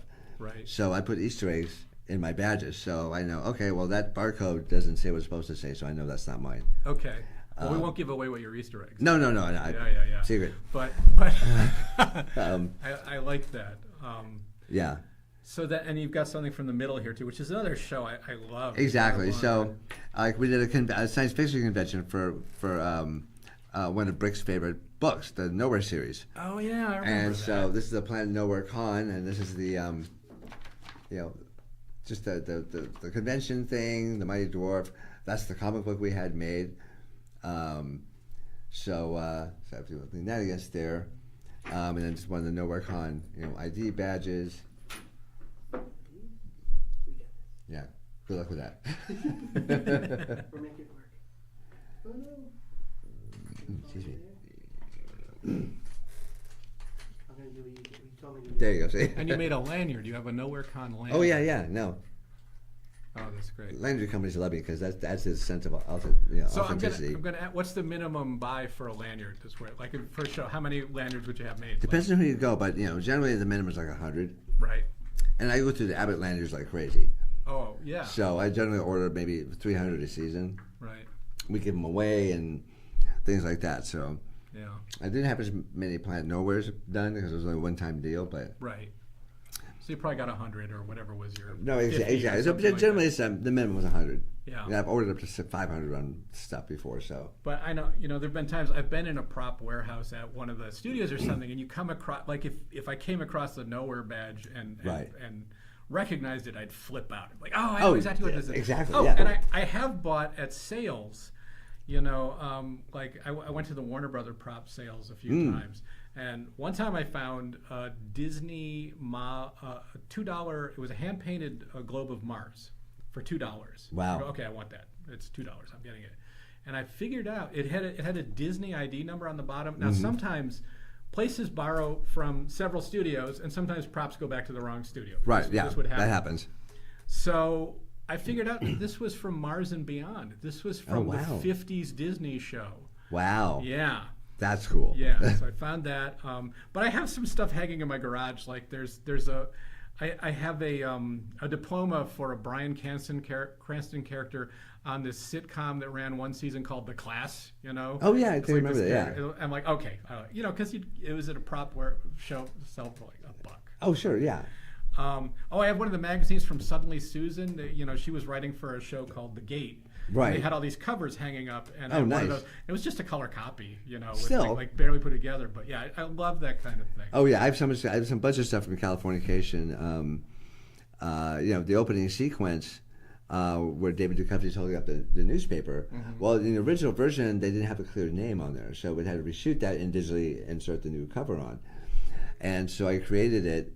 Created the new cover for it that we just digitally added, but I put my kids' names on there. Kieran, it's supposed to be who is so and so I changed to who is Kieran Reese. Uh-huh. And that became a thing. People are like, who the fuck's Kieran Reese? Who the heck's Kieran Reese? And somebody figured out, oh, that's the propmaster's twin boys. So, Uh-huh. but stuff like that, it's by Right. iconic, and I think I still have a copy of that somewhere too. So, Oh, nice. I'm trying to think. I have all the books that David Duchovny's character wrote, so I have copies of those. Oh, cool. Which are generally, I'm just guessing here, it's a book jacket on some real Correct, book. yeah, or paperback or a book jacket. So, Yeah. unless something's scripted where you open up and see the inside of the book, but generally that's very rare. So, Yeah. but there's all kinds of cool stuff like that, and a lot of the books I create because most books have a QR code in the back. Uh-huh. So my QR code for those books, if you scan it, then you're rickrolled. Because it made it to YouTube. So So that's how you know you have the real prop. exactly, that one day Rick rolled. All right, so. That's very cool. But it's funny how iconic props have gotten over the years, because most of the times there used to be a place called the Retake Room in Studio City in the mid '80s, and basically studios just got rid of all their wardrobe and stuff. They said, "Oh, just sell this pennies on the dollar." But we go in there, and my roommate John went up and saw this beat up leather jacket for $10, and he goes, "Oh, this is pretty cool," and it fit him because it's a good sized jacket, and there were holes in it and scrapes, and he looked inside and it said Schwarzenegger in it, and he goes, "Oh, what's this from?" This is before Terminator came out, right. so it was the original Terminator jacket that he wore in the movie. Yeah. So my roommate bought it for $10. Wow. And then somebody found out and came to our house one night and said, "I heard you had that jacket." My friend, "Oh, it's not for sale." And he goes, "I'll give you $1,500 in cash for it." Back then, it was a shit ton of money. So he's like, "Here." So, I have a very similar story, but it's not on that scale. But a friend of mine, out of the closet in the Valley, we went in there and she found a leather jacket with some fake blood spatter on it. But I think she bought it for $50. And it was from Dusk Till Dawn. Oh, wow. It was worn by, I'm forgetting his name right now, the effects guy that worked with that's in it. Tom Savino? Tom Savino, yeah. Yeah. It was Tom Savino's jacket from the movie. Oh, that's so cool. $50. Oh, my God. So she's like, "I'm not cleaning this out." She bought it to wear. She's like, "Okay, oh, yeah. No, maybe that's it. Yeah. Well, my same buddy there, there was a costume place that was trying to make room, so we're getting rid of a bunch of stuff, and and he looks on the wall and he goes, "How much for that silver helmet?" And he goes, $75. And John goes, "I'll take it." And then it was the original helmet from the day the Earth stood still. It was Cord's helmet. Wow. And he turned around an auction for $135,000. That's a good day. So now studios are much more cognizant about what's there and what's going out. On Obi-Wan, we took pictures of every single prop we used, and they're archived and numbered, and just like, I've never been on a set more secret, which is kind of cool, but the call sheets were written in code. So let's talk about that. The difference we talked about Drew Carey show and the middle and like reality, set in the real world. Right. How is Obi-Wan different? Well, I was only the second unit prop master. My friend Brad Elliott was the main prop master, and Brad's a great prop master. He's worked on the Avatar movies, and so he brought me on because I was a big fan, and he hired a friend of mine, and so he brought me on for 3 episodes of second unit prop master. So everybody made fun of me in high school for liking Star Wars so much. I just got paid to hand Darth Vader and Obi-Wan lightsabers. So you can't beat that. Yeah, I get that. Yeah. Yeah, so but they have Brad had a lot more lead time because I kind of came in right before they started shooting, but I think he had like 6 months of prep, and they built a prop manufacturing in the warehouse about a mile from where we were shooting in Manhattan Beach, and and seeing all these iconic props and the R2D2 builders group. We rented some of their droids because they're already built, they're screen accurate. Right. That's you'd see these at conventions out here and around. They basically made R2 units. Yeah, I have a partially built one in my backyard right now, so I have all the parts. I just had it took me an extra $3,000 to finish it. So which I don't have right now, but eventually I'll get to it. But you have an R2 in your backyard. You just said pretty much, yeah. So we have a Dalek. We have a Dalek in the living room. We have 2 spacesuits, a steampunk one, and then the one from Aliens that my roommate had made. 3D printed, all kinds of weird, quirky stuff. Yeah, so it's kind of fun, because we were roommates back in the '80s. The fact that I'm living with him now is kind of hilarious, but we both became prop masters because neither of us were there at the time. So, and John was the prop master on Us. He created and designed the scissors. That's a iconic prop right there. I got to look at them. I don't remember the scissors. I watched the movie, but I don't remember the scissors. Well, if you look at the poster, you see the scissors right on the poster. So. Right. I mean, it's just like, and then and working on the volume was really amazing as well, because basically it's a Unreal Engine based gaming setup that controls the 270-degree high definition screen behind you. Wow. And on the fly, they can change buildings, move buildings, have action back there, and it's so good that if you're not paying attention. I've seen people looking at their phones and walking and running into the wall. Because they weren't paying attention, and your peripherals was real. And then excuse me, and and you could turn that set around overnight. Right. So one day it was the sand whale carving area, and then the following day was an interior of a starship. Right. You know, just that fast, and that became, and then after that became, you know, downtown Coruscant, or whatever story. So We have, in this auction, we have some ILM visual effect team patches nice. from Phantom Menace. Oh, cool. And they did these individual patches for each of the effects. Like there's one for Jar Jar Binks, one for Boss Nass. There's one it's labeled GGB. I couldn't try it all the time. And it shows a Gungan and a battle droid and the little. I think it means Gungan battle. I'm not sure. Okay, yeah. But you know, there were specific effects, and so that's pretty neat. But I'm thinking of I'm thinking three different things at the same time. I'm here. But like Star Wars, we've had from Phantom Menace, we had some set pieces that were like to decorate the room on Tatooine. It's just a dish tray, like from IKEA, like a dishwasher rack that they put on the wall backwards and spray painted. Yep. You know, and that gives you the texture. That kind of speaks to greebling. Exactly. Well, and a lot of Star Wars props are found items. They're, you know, okay, we're gonna take this, alter it a little bit. Sometimes they're really good at it. Sometimes they're not so good at it because you know, I think was it last season.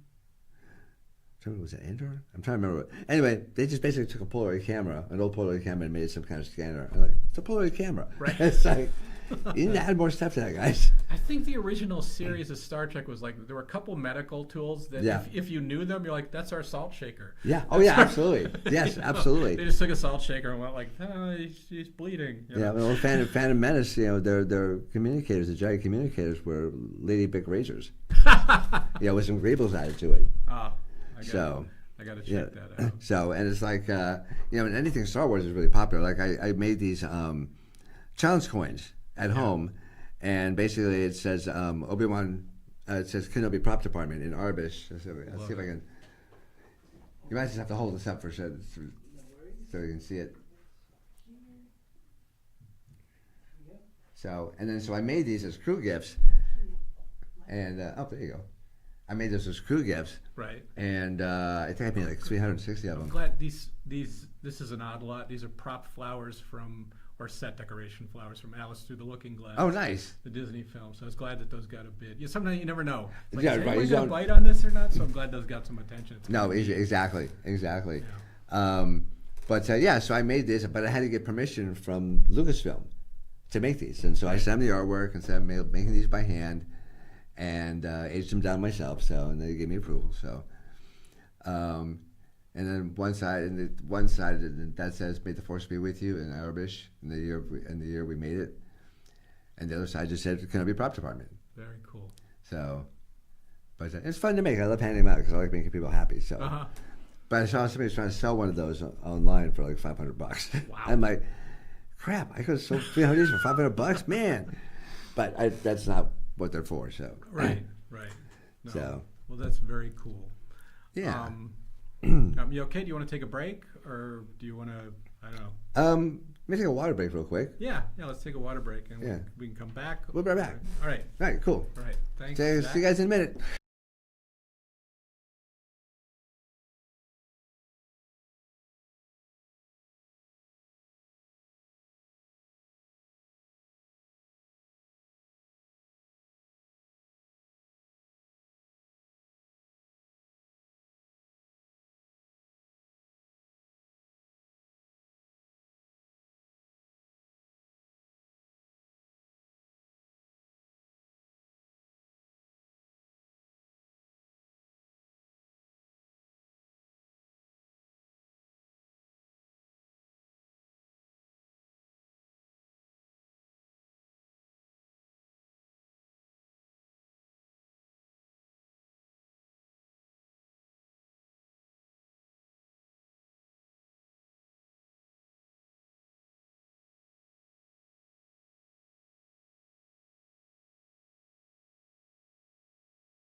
section of the auction here. There's some fun stuff here. I love that towel that just went by. And we can see your comments here. I see someone said Anakin's room in Phantom Menace has a spray painted dog toy. So we've got to take a look for that. I mean, they're excellent at just taking real world things and making them look sci-fi. Right, exactly, yeah. Really. So if you have any questions or comments while we're doing our last segment here with Skip, you have to send them in, and I'll keep an eye out for them. And we were talking about, I was talking about what's the difference between, there seems to be some overlap between props and wardrobe and set decoration. Correct. Yeah, there's some gray areas in there. Generally, if an actor's touching it, it's my responsibility. Right. But say somebody's wearing a hat. Okay, that's wardrobe. You Right. understand? Wearing the hat. If the hat is hanging on a coat rack and no one's touching it, that's set dressing. Right. But if somebody's being beaten to death with it, then it's me. Kind of like Odd Job from James Bond. Right. So Yeah. that became a prop. So All right. So what happens if, this must happen, what happens if your actor picks up some set decoration and uses it as a prop? Do people like freak out on the No, set? generally not. Sometimes the actor will tell you, and generally I'm pretty lucky. You stay friends with every department, so because they are great. Hey, can you do this for me? Or hey, I can get this for you. I'm happy to be here. So, Yeah. but nobody gets mad. Yeah. If they break it, then it's a problem because we generally don't have a backup for that. Right. If they wrap something that's not scripted. Yeah. It's like I worked on a show called The Kids Are All Right, and a couple of years ago. All right. It was a TV series, and it took place in the early '70s. I remember that. Yeah. I remember that.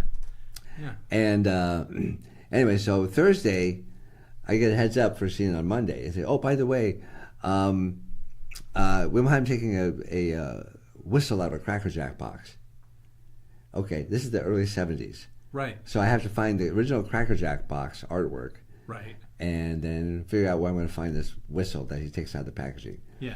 So luckily, there's a prop house called History for Hire. Oh, yeah. And they specialize in period stuff, and they happen to have artwork from most products, vintage products, and so they were able to whip me up a vintage Cracker Jack box from that time period, including the wrapper for the prize inside. Right. So I just had to figure out how to do the whistle. So I found whistle examples online, and then I just had somebody design it in the computer and 3D printed the red whistle. Right. And so I had that by Monday. I had it picked up on Sunday. So That's excellent. our job can be pretty stressful sometimes too. But again, 3D printing. Yeah. But in period shows tend to be a little bit more difficult, especially well, was this around that time, or how do I find this? So Yeah. and then and I did a show called Mixed-ish, which took place in the early '90s. Right. And again, it's like, oh, I'm just going to run down the store. No, you can't do that. You got to go to Etsy and eBay and find stuff. So, I know we've consulted on some period, some shows that I can't remember the show, but they had an episode that was set at Disneyland, and we consulted on Disneyland at the time it was set. When I was at Disney, I consulted on That Thing You Do. Oh, nice. This is kind of funny because if you don't, That Thing You Do has a tiny moment at Disneyland, but in pre-production, somehow they ended up on the phone with me at the photo library. I said, hey, we need to shoot something. I don't know why. They talked to like everybody at the studio. They said, we need to shoot some scenes at Disneyland in like 1962. Right. I said, okay, well, it depends on how extensive your scene is. If you're going really extensive and you really want to excite the fans, you can like recreate the front of Mr. Toad's Wild Ride. Yeah. Oh, yeah. It would look great. He said, but if you don't want to do that, you could just shoot someplace that still exists the same as it did then, right? Like the Matterhorn and Sleeping Beauty Castle. So they shot at the Matterhorn and Sleeping Beauty Castle. Yeah, see, like there you go. 2 shots in the film, boom, done. And that's like it was like less than 10 seconds. They did not need to, build anything new for it. No, because I get expensive real fast. Yeah. But so you yourself, as we were talking about you and your prop master friends, what I like is you're not just collectors, but you guys just kind of make stuff you want. Yeah, we do. Yeah, because you can now, especially with 3D printing. Then that was much easier. So. Yeah. But what do you collect, or what have you collected as a kid? Well, as a kid, it was a lot of Star Wars stuff. I have original movie lobby show cards or movie lobby cards. I have those. I have the original novel with the Ralph McQuarrie painting on it. Oh yeah. So I have that. We have some of that in here. I want to say as an aside, I love this bound copy of the Home Improvement pilot with the logo on the cover. You don't see items like this often. This came No, from the you don't. producers. It's signed by all the producers too. So that's why it had a $100 starting bid on this. Wow, It's, that's really cool. Especially now because I haven't touched a paper script in years. Oh, I can imagine. Everything's on my iPad. Of course. You know, script breakdowns and everything. So. And this would be wardrobe, but this is from, I forgot what they called the part of the audience that was shown on the show in Tool Time. It was the Tool Time audience, and this is given out as wardrobe for them to wear on camera, given to me. That's cool. See, I was in the audience. It was the episode with Penn and Teller. Oh, nice. Yeah. It was one of the last seasons. Yeah, I worked with them on Drew Carey. Oh yeah, They were the lawyers. Yes, they played the lawyers. Yes, I like Penn and Teller. Oh, they're great. They're really nice guys.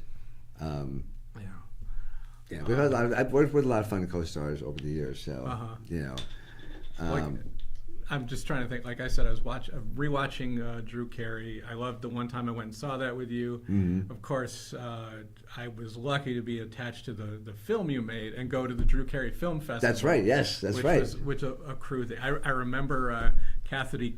We came in second, I think. We came in second out of 80 films, which is pretty good. And the other one was a fake documentary, and there was a judge that fake documentaries were a big thing in comedy right at that moment. Yeah, they were. So it skewed that way. And I remember that Kathy Kennedy came over. Yeah. And all she said to you was robbed, which I took very kindly. Oh yeah, no, it's very sweet. And we only lost by one vote. Yeah. One vote. So. Yeah. All right. Well, you know. There you go. But that was a great experience. Yeah, it really was. It was fun him doing that because when I made my Star Wars short, they let me shoot in the back lot. Because I always wanted to make a Star Wars short, so they let me shoot in the back lot over the weekend, and that gave Drew the idea. Oh, we should have a Drew Carey Film Festival for the crew. Oh. And so that's where that idea came from. That kind of started off. We're burying the lead here. What was your Star Wars short? Oh, I've always wanted to make one, so I created a short called Hands of the Sith. Okay. About a Star Wars fan going to a midnight show and finding a lightsaber in a dark alley. Okay. So I have it on YouTube. I wrote it. That's Hands of the Sith. Hands of the Sith. Hands of the Sith. All right. Yeah. I'm gonna watch this. Yeah, and then I had an original Graflex lightsaber. I learned how to rotoscope, so I did the effects for that too. So right. So I grabbed my friends. Hey, Michael's got a barn. Let's put on a show. So.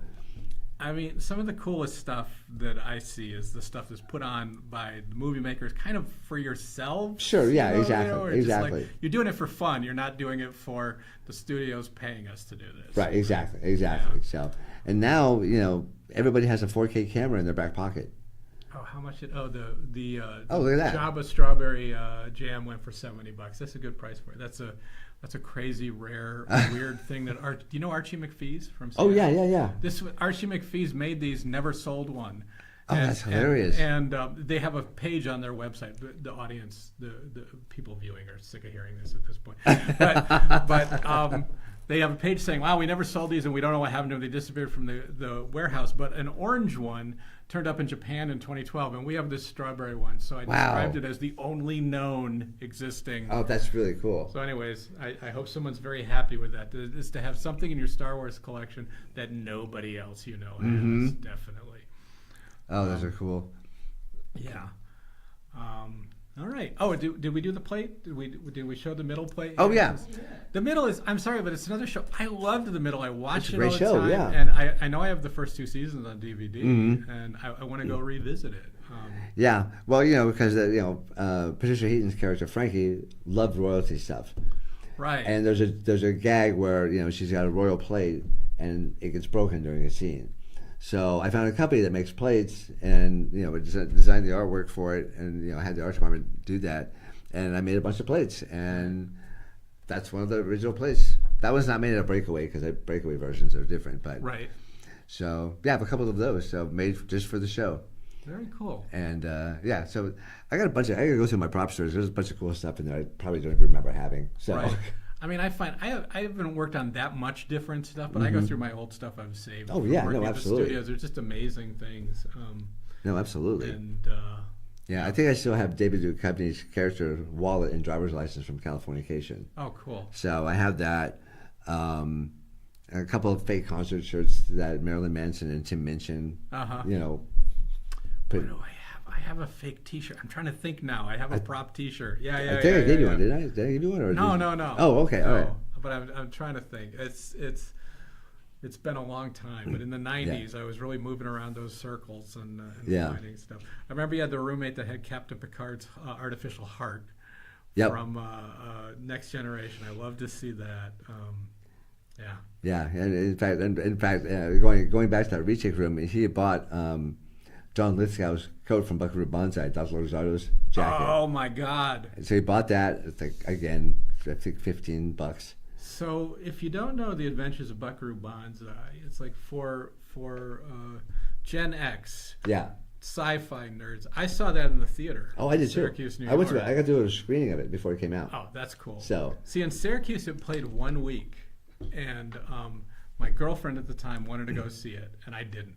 Oh. And we went to it, and I hated it. I hated the film, and then I couldn't stop thinking about it. And a week later, I was like, I want to see that again. Okay. And it was not in theaters. I had to wait till it was out on home video. Yeah. And in fact, they the closing credits scene was shot over here at the Spelter Basin. Oh yeah, Yeah, right. Of course. Yeah. In fact, one year I remember driving through, and this was years after the movie came out. Somebody had you could still kind of tell where they painted Buckaroo Banzai on the wall. Right. Somebody had repainted it. Oh. So it was back up there for a while. So it was, oh my God, that's so cool. That's cool. That's cool. That was a great thing. Yeah. All right. Well, Skip, thanks for coming and talking with us. Ed, it's a pleasure. I think, it's really great to thank you for sharing your stuff here. Of course. And I guess we'll take a break for some lunch, and we'll say goodbye to Skip. All right. And bye, everybody. Zach and I, and probably Mike, we'll be back with you guys soon. Keep bidding. Thanks. All right.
And I am back, but we are back. Zach's going to sit in here with me for the moment. Thank you all for sticking with us on the auction. I really enjoyed catching up with Skip. That was a great interview, honestly. I haven't talked with him about 20 years, and there's just stuff about being a prop master and working on those kind of productions I had no idea. Yeah. I mean, well, and it's crazy to think about how much detail needs to go into a scene before you even know exactly what the scene is. Like Right. him talking about what he has to infer, like, oh, they're in a Restaurant. Yeah. so I've got to make sure that I have plates and whatever. Yeah, it's crazy. Yeah, and the stuff he was saying about he showed us photos of the how they filmed Obi-Wan Kenobi with the Oh yeah. basically I'll just say a big giant HD digital background that just, boom, you're in the city, and That is very cool, and not only that, but like the picture that he showed us looked like he was just on the street. Yeah. In Coruscant. yes, It's yes. what? Yeah. I Yeah. love that. So that makes you think about how is that going to affect park experiences? Like, imagine that applied to a Disneyland experience, Yeah. a Rise of the Resistance type ride or something. What they're going to be able to do with immersive environments Yeah. is pretty amazing. Well, with rides leaning so far into like IPs, the way that you are able to kind of expand an IP into a ride with those types of walls Right. would be crazy. And also for changing the experience, we're like, look at Star Tours is all about, oh, you don't know which planet you're going to. Mm-hmm. With this, you can change it to anything. You Yeah. could have you could bring in Halloween for the Halloween season, no problem. Mm-hmm. The holiday season with Christmas, and just swap it out. It's pretty amazing. And I was talking to you over lunch. I really do enjoy the interviews we've had here and the different perspectives we're pulling together on animation, collectibles, and production here. Mm-hmm. And next time we're going to have, he had to cancel before, but we've got Chris Regan, who I went to college with. And he's a Family Guy producer. And I'm really looking forward to talking about a weekly animated show. Mm-hmm. And I mean, they have fairly topical jokes on there sometimes, but animation has like a 9 or 18-month lead sometimes for some of it. Mm-hmm. So that'll be interesting. Unless it's one show that makes their episodes in 6 days or so. Yeah, there are some shows that make their episodes. They're even like famously make their episodes in 6 days or so. Which now I have to watch that documentary. We're talking about South Park, but in the documentary, I know they talk about how fast they do them. I remember watching an episode that it was the one that famously used a swear word. Oh yes, a large number of times. And there was a counter. Yeah, and on first air, there were some sound effects missing from it. A character jumps or is thrown out of a window on top of the network building. Mm-hmm. No sound of breaking glass. Falls on the ground, no sound. And it's like, oh, like they were rushing it to the last minute, and they missed that. And it's there now. Mm. It's just probably when it aired, they watched that and went, oh no. Well, and I think they made it in response to NYPD Blue saying that word on television. That makes sense. And so they made it to because everybody was making a large deal about it. So then they did it. I think they reference and it's like mumbled too on NYPD do. It's like barely. Oh, I don't give a. And, yeah. So well, that's a little far. But of course, this is Disney now too. Family Guy is Fox's Disney. Yeah. So that'll be interesting to see. And we've got our Star Wars stuff going again. Thank you all for hanging in there and bidding. This is fun stuff. They did such great stuff. Even later here, 2004 is kind of right towards the end of the prequel 3 films. That's around Revenge of the Sith, if not exactly the year it came out. Well, yeah, and I mean, when they came out in the 70s, or after the first movie came out, obviously the movie was a huge hit, and like you said, you had to wait to get the first round of toys.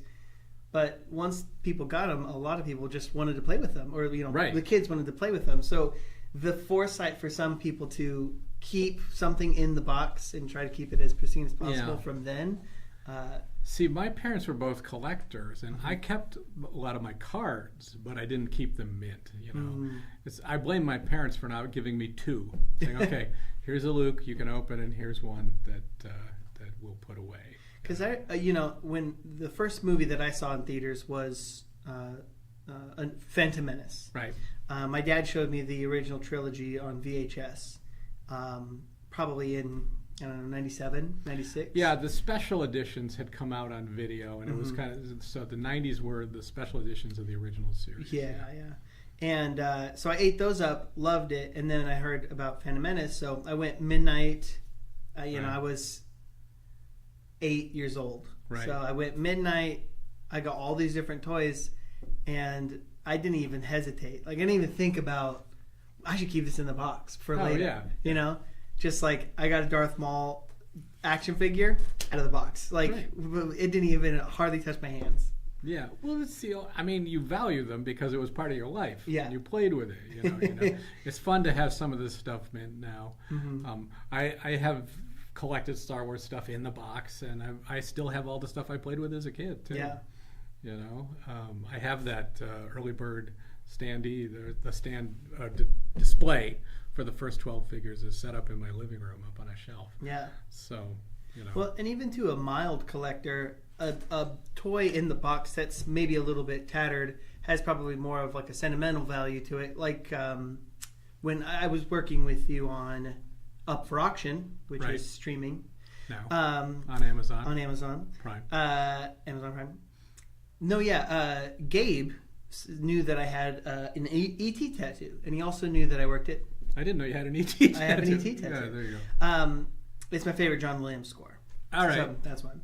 But no, so he knew I had an ET tattoo, and he knew I worked at Disney. So he set aside this little Mickey Mouse Pez dispenser that was like they sold it as seen on ET. Right. When Elliot is showing ET all of these different things. Yeah. So I purchased that and a little ET on VHS pin, and it's a little tattered. It's not like pristine or anything, but the sentimental value in it is massive for me. So I have it hanging up in my office. Ah, cool. Yeah. Cool. Yeah, I think I've told this here before, but I saw E.T. at a sneak preview screening in upstate New York, and nobody knew what it was going to be. Like, what kind of title is that? I don't know, E.T. But it's the, I don't know, it was the Raiders guy, It's, I mean, we knew the name, Spielberg. Well, Spielberg made it. It's Raiders. It's got to be good. Okay, we'll see, whatever. And blown away, absolutely blown away. Yeah. So I was back for opening night, which was 2 months later, and there were only two people from my high school were there, there's literally nobody else in the audience. There were 4 of us there, and there are 2 people. I said, "You have to go see this movie. It's amazing. You have to go see this." What? It took that first week to come out, and for people to be, really talking about it. The only thing that I've ever seen before everybody else kind of like got onto it was Ted Lasso. Oh, interesting. Yeah. So I remember Ted Lasso from the commercial that they made back in like 2012. I thought that was like he was a character for a commercial for NBC Sports. Right. And he was like an American coach at Tottenham. Yeah. I've watched some of those. He's a little salty. I'm not saying he's bad. He's not quite the sunshine guy. Exactly. Right. But I remember it from that, and I always thought it was funny. And it was during the pandemic. Oh, here's the reissue of the it's got the same look as the early bird certificate I had in 77. They put it out again for the new figures. This is just a really neat piece that they did a callback to that original. And you still have the... I still have the original. Ooh. Yeah. A couple pieces missing from it. So when Boba Fett came out, you could send 3 proofs of purchase to get a free Boba Fett. It was 3 or 4. I think it was 4. So they had come out with 12 figures. So I had all my proofs of purchase, and I must have cut them off the cards at that point. But I didn't have them for those original 4 in the early bird. Mm-hmm. I actually did. I didn't realize it. But I took like the cardboard photo of Han and Chewbacca and the cardboard photo of the stormtrooper that were on it. And I sent these with the proofs of purchase. I was saying, like, I don't have the proof of purchase for the early birds, but this shows I bought it. Can you send me one? So I sent away for 3 Boba Fett figures and got them and still have them. But anyways, so I love that. I'm sorry, I interrupted your. No, you're talking about Ted Lasso, Basically, it was during the pandemic, right? and my wife and I's regular routine was wake up around noon, go to the living room, turn on Netflix or whatever. Now, I have to say, a pandemic term. The pandemic is when we say things like "go to the living room." Yeah, that was the event for the day. We didn't have too much planned after that. Yeah. But we went to the living room and we would watch just like whatever we wanted to find or whatever we could find. And an advertisement came up for Ted Lasso.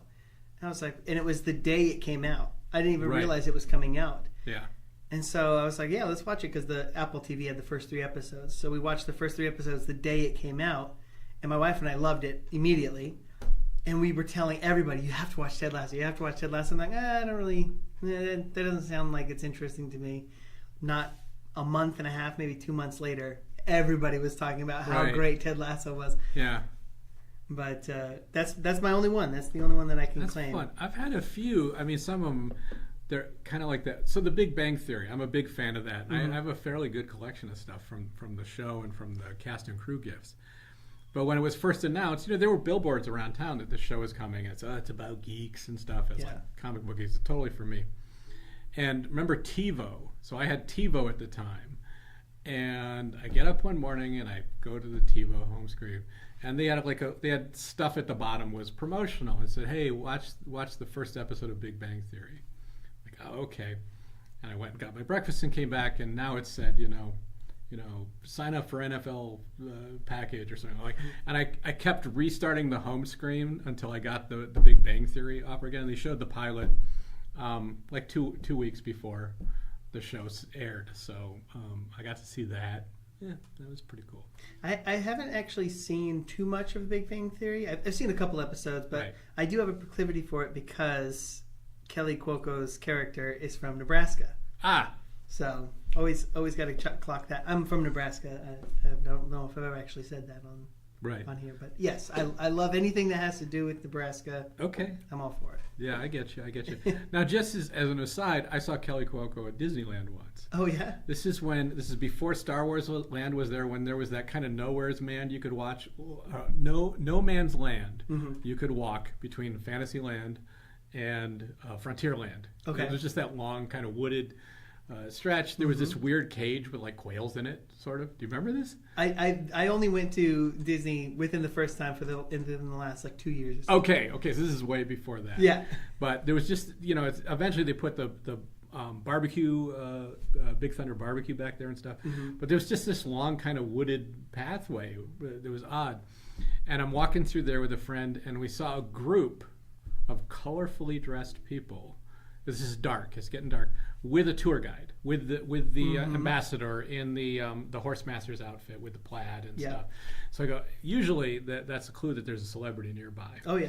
So I scanned this group for the most plainly dressed person, and in black sweats was Kelly Cuoco. So she was there with her friends, and her friends were all just having a good day, and she was like, I don't want anybody bothering me. No, yeah. And I don't blame her at all. And it was fun. Whenever we're at Disneyland, anytime you see the tour guides, we always just kind of like peek around. You look who's next to him. You always look to see who's next to him. It's a question of, are they rich or are they famous? There you go. Or just are they able to afford it? Because it is very expensive to have a VIP tour. There was a time I thought of doing it when it wasn't that expensive. It's like let's do that. We can get on the rides and stuff. Mm-hmm. We had a VIP tour when we were making the It's a Small World animated series, and our animators came out. It was animated off the lot by Powerhouse Animation in Austin, Texas. They came to visit. We all went to Disneyland. We had a VIP tour, so we could go on Small World. We went on Small World twice without getting off the boat. Yeah, they're very nice, of course, the tour guides, and it's just the best thing. There's no lines. There's no waiting or anything. You're just kind of on the next one. You know, without being rude to anybody or really cutting much. But I mean, you cut a little, I suppose. But that's part of it. It's a very, very nice experience. I have done the Halloween Horror Nights RIP tour, which is basically the same thing. Right. But they'll do like full groups of it. They'll do a individual group where Usually you want about 10 people in it, and then Right. everybody pays a piece. Or you pay a different amount and you get lumped in with a large group of people, not even just your party, but other parties as well. Right. And they've got special, they've got food for you when you get there, like any other pretty solid VIP situation, but they also get you to the front of, you get to go through every single haunted house. Right. They get you to special seating at any show that they have. They have specialty bar areas and food areas for the RIP tours. It is a really doing anything in that type of VIP or whatnot kind of standard it's hard to go back after that because it is really nice. it is really nice. Yeah. Oof. What kind of Star Wars fan are you? You're wearing a shirt. I am. Well, because... That sounded What kind of Star Wars fan are you? No, it's not. I didn't mean it that way. Conversationally here. No, yeah. You saw Phantom Menace in the theater. It was your first. I did. That was my first. And then, I was obsessed with it when my dad showed me the first. How old were you when you saw it? You said 8 or 9? I was 8. It would have been 99, so I would have been 8. So seeing little 11-year-old Anakin flying the plane at the end of that had to have been the best movie ever for you. Oh, absolutely. Yeah. We went home and I was doing the pod racer. Right. But really the one thing I was really obsessed with was Darth Maul. I thought Darth Maul was the coolest thing ever to have ever been created. Okay. And the double lightsaber just killed me. Oh, I yeah. loved it so much. I get it. But I had watched the original 3 with my dad. I gotta say, I love this backpack. It's a lenticular backpack. It's very cool. But Have you watched Clone Wars? what Kind of Star Wars fan are you? So I watched the original Clone Wars done by the Samurai Jack guy. Yes, I remember those. I always forget his name. Jendi. I don't remember his name. I don't know. They're beautiful. I made my own Yeah. DVD of them. Mm-hmm. That's what I use TiVo Because for. they were shorts, right? Yeah. There were a series of shorts. It was fantastic, but I haven't watched much since then. Mm-hmm. I haven't watched a lot of Star Wars TV until Mandalorian. Okay, yeah. know. Honestly, the Clone Wars is really good. It's Right. very good. It kind of delves a little bit deeper into, obviously, what is going on between episode 2 and 3. Yeah. But it also delves a little bit deeper into who Anakin is as a character. Not too much of any type of fall or fault in him, but really putting him up on a pedestal so that 3 is a larger fall, a larger drop. Gotcha. And then it's pretty campy and fun the first couple seasons, and then it starts to get a little bit more serious and more driven towards connecting the two. Right. And then the last couple seasons are magnificent. They are very, especially the last season and how it corresponds to episode 3. Incredible. Wow. It's very, very good. And then Rebels is also a really good animated show. I've heard a lot about that. Yeah. I watched a little bit of Bad Batch and I liked it. I kind of liked the idea about it. You know, so. I don't think I've watched any of Bad Batch, but I Yeah. have heard that it is also really, really good. Yeah.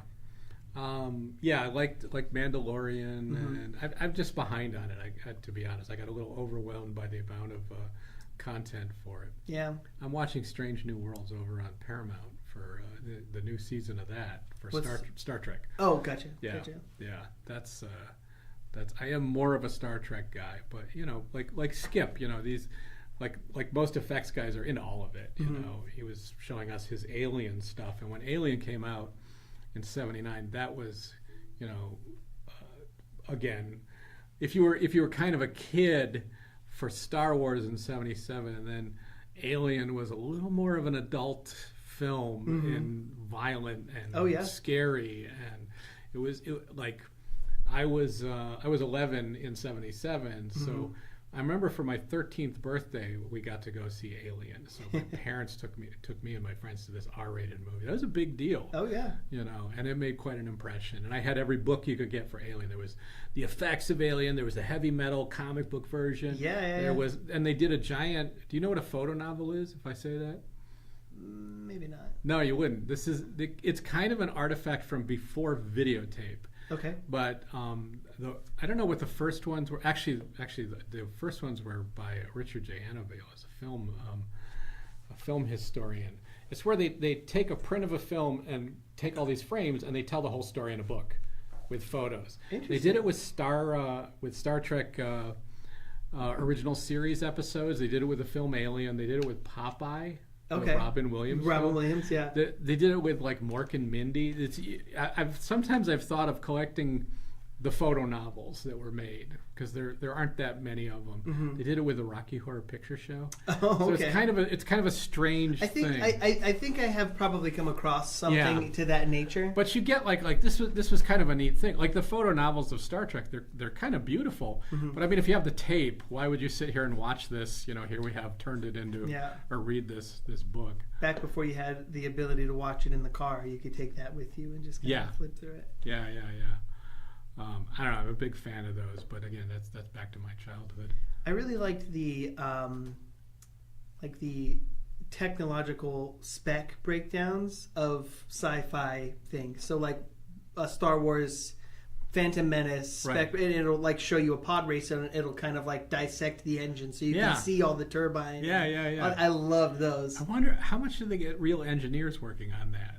I would assume at least somewhat because if I make it up, seemingly it's realistic. It's gonna be terrible. You know what I'm saying? I could maybe just draw something, but once they start specking them out, it is kind of amazing, right? They did, and on that, I remember the Phantom Menace one because it broke down the lightsaber. Right. And how the kyber crystal goes here and it's energized through the force here or whatever it may be. I don't remember exactly what it was, but seeing those was very, very cool. And I just remember looking at that and trying to memorize the page of Darth Maul's lightsaber for hours on end. Well, I'll have to bring you, but I have the Starfleet technical manual that came out in the 70s. Mm-hmm.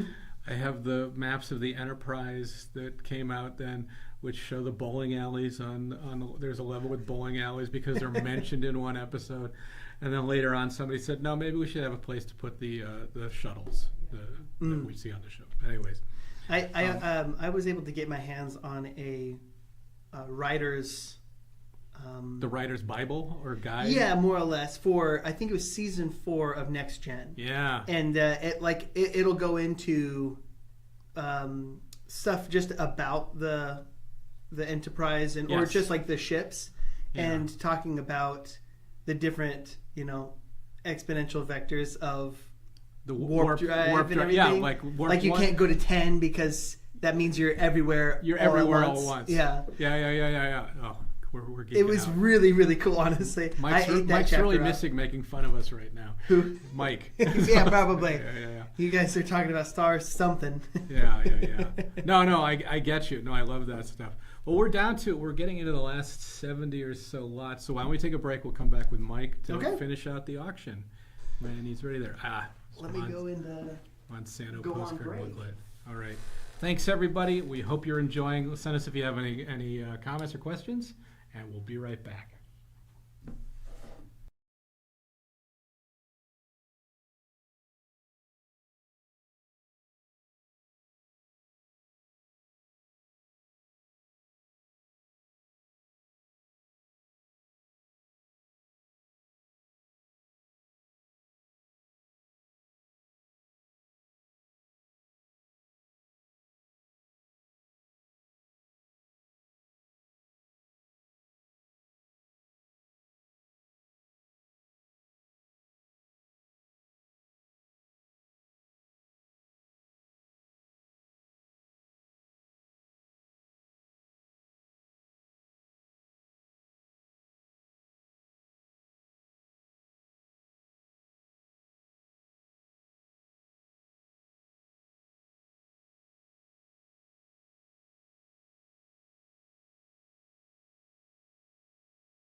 Hey guys, we're back. It's Ed and Mike.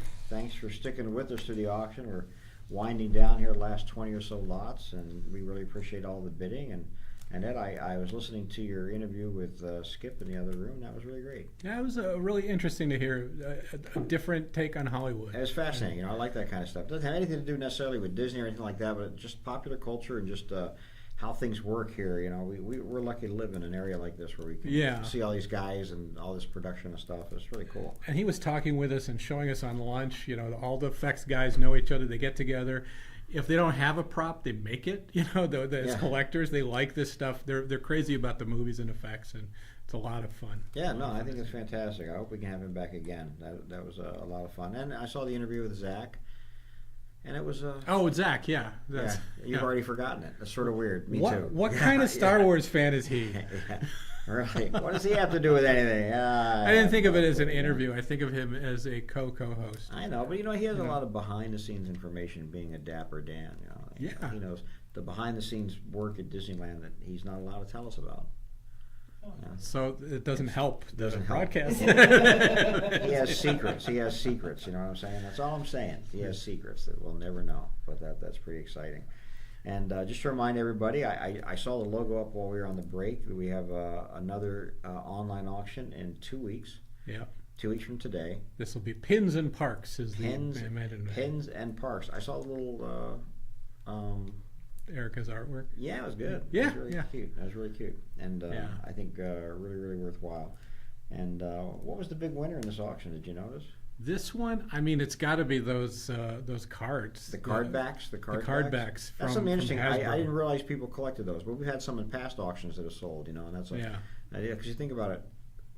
I don't know. It's just part of the packaging, but to find them unused, I get it. That's sort of crazy and wild. Yeah, and, Now this reminds me of famously the original Star Trek or Star Wars action figures. Yes, in England, somebody turned up a bunch of mint Palitoy cards like those that had never been used. Palitoy was the company that, like Kenner in England. All right. And so they found action figures that were in good condition, loose, and put them on the bubbles on the card themselves. So they had these fake mint figures that had never been real. You get what I'm saying? Sure. And I was like, I just like the cards, but that was a whole thing there. Somebody found a ton of the blank cards for the earliest ones. Really? I don't know if any of the original cards, like the backing cards from the original Kenner toys, have ever shown up. There must be some around. That would be really rare. I think, for sure.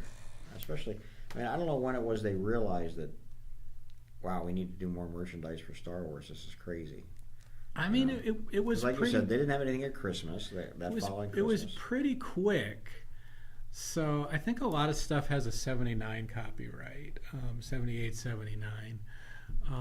Certainly, they came out with those 12 action figures really quick, and they made the X-Wing fighter and the TIE fighter and Darth Vader's TIE fighter and the land speeder, kind of the basic stuff from the movie. And then really quick, they're like, let's make all those aliens that are in the cantina. And sure. Let's make they made R5D4, the little square-headed R2D2, he's kind of angled head, that is in a minute of the movie. He's like Jawas and... Yeah. Well, Jawas was one of the first 12. Oh, yeah. There was a Jawa Tusken Raider. There was the Death Star commander who was totally made up, but he's just some guy to go on the Death Star. That's funny. You made me think of something. I lost it though. That's weird. See, that's weird because you would think. I remember that cantina scene as being like a major scene in the movie. Right? Yeah. Like the cantina band, everybody was freaking about, and all the characters in the cantina. Right. That at that time because that wasn't digital makeup, obviously. There No. was guys in costumes and makeup and stuff like that. So. And did you? Oh, go ahead. Sorry. Go ahead. You got it. Did you know it was sort of filmed twice? No. They filmed the cantina in England. Where all the principal photography was. And as I understand it, I may not have the details exact here, but they wanted to plus the sequence. So they got to the effects guys here in LA, kind of like Skip and his buddies. They're like, hey, you've got that great devil mask. We want to shoot that in the cantina. So you'll see there's kind of a devil character that there's a shot of. They put in a lot of these cutaways to single characters were shot here in LA. Oh, really? Just extra guys with, that's funny. Yeah. Great. That's absolutely cool. Yeah. That's very, very cool. Hey guys, 20 lots left here, or less than 20 lots left. Yeah. Grab something while you can. before we get into it. And of course, like I said, online auction in 2 weeks, and then hopefully another online auction 2 weeks after that. That is the plan. And then Yes. our catalog auction, which we're putting together as we speak. I've been working on the other room while you're out here interviewing. So. Right. And I think that's pretty exciting. We can get Yes. through all that stuff. It's a busy time for us, and I feel like there's a lot of stuff just coming in, one Yes. after the other. So. I was showing Skip our Kyoto Brothers stuff that's here now, and he's blown away. Yeah, That's great. It's going to be a fun auction. That is going to be a fun auction. I haven't seen it yet, but I think there's a set from Elephant here. Yeah, I heard there's one item. Or it's coming in. something. Yeah, one of the two. Yeah. So I'm excited to see that and see what that comes from. And also the one thing in the Kyoto Brothers I really like, which you guys will see in previews. Did you see the prototype for the Halloween mask? Wait, which Halloween mask? I might It's have. like an alien with eyes up here. Yes, yeah. They were going to make a Halloween mask that you could blink the eyes up here, right? Uh-huh. Even though your face is down here, and they had Right. it looked really cool. I mean, I wish they'd made it because Yeah. I want them to make it now, honestly. Yeah. So that I never thought of going to them for Halloween, but I may have to. Yeah, well call them now, and say, hey yeah. guys, I'm just thinking, see what they've got that we could dress up as and play around with because they're pretty and really talented guys. And one of them, Charlie, I used to meet these guys a long time ago. He's constantly drawing, constantly in meetings wherever he is. He's just drawing, Yeah. drawing. It's incredible, just churning out these drawings. Killer clowns, Yeah. dinosaurs, all that kind of stuff like that. So they're really interesting group That's of guys. some artists are like that. I like to do cartoon, and I'm doing single panel cartooning right now, but I'm not that. There's the people that just have that drive. Katja, who you met the other day, she's going to be our guest on the animation online auction. I worked with her on animation at Disney. She also developed consumer products. She worked on pin development. Oh, really? So unfortunately, we've already got Family Guy booked for the pin auction. Yeah. But, Chris Regan. The entire Family Guy. Everybody from Family Guy is going to be That's here. so wild. Yeah. But Hey, mark that in your calendars, guys. You heard it here first. And Ed doesn't lie. So Family Guy producer Chris Regan. Oh, one of the many producer. producers on that. He'll be here to talk with us about that. that's great. That'll be very, very fun. I'm looking forward to it. Like I said, now I'm collecting. What part of the entertainment industry have we not interviewed? Let's find somebody from that. No, I think that's great. I think there's a possibility we can get in a famous director also, and I've been talking to him about it, and I'm going to do another thing with him, and while we're doing that, we may be able to do this one also. So. Yeah. Well, I can't say any names, but there's a guy that you did a thing with recently that I'd really like to talk to here. Yeah, really? Really? That guy? Yeah, that guy. The guy. Yeah, he's a little harder to nail down. He's a busy guy. So. Well, yeah. He said he was in LA for all of the month. Of course, it's Comic-Con, but Yeah, well, that's he's a where he guy. is right now. Sure. But anyways, we're going to be here a while, so maybe Yeah. we'll get lucky. We'll see. Yeah, you never know who I will think walk in. that could be a very good interview. Well, they're all good interviews. But that would be a lot of fun. That would Yeah. just be a fun interview. We're being totally opaque to Yeah, anyone. Yeah, whatever. Everybody out there's going, what are they talking about? We're saying we might have talked to somebody interesting. I think what we're saying is we have a lot of great guests coming in for Yes. these auctions. So mark down every 2 weeks on a Saturday around 11 o'clock. We should be having these online auctions. You want, you don't have to necessarily bid, but you should listen. There's some fascinating people coming in, and they have a lot of great stories and a lot of things to tell. So we'd love for you to join us on those as we wind this down.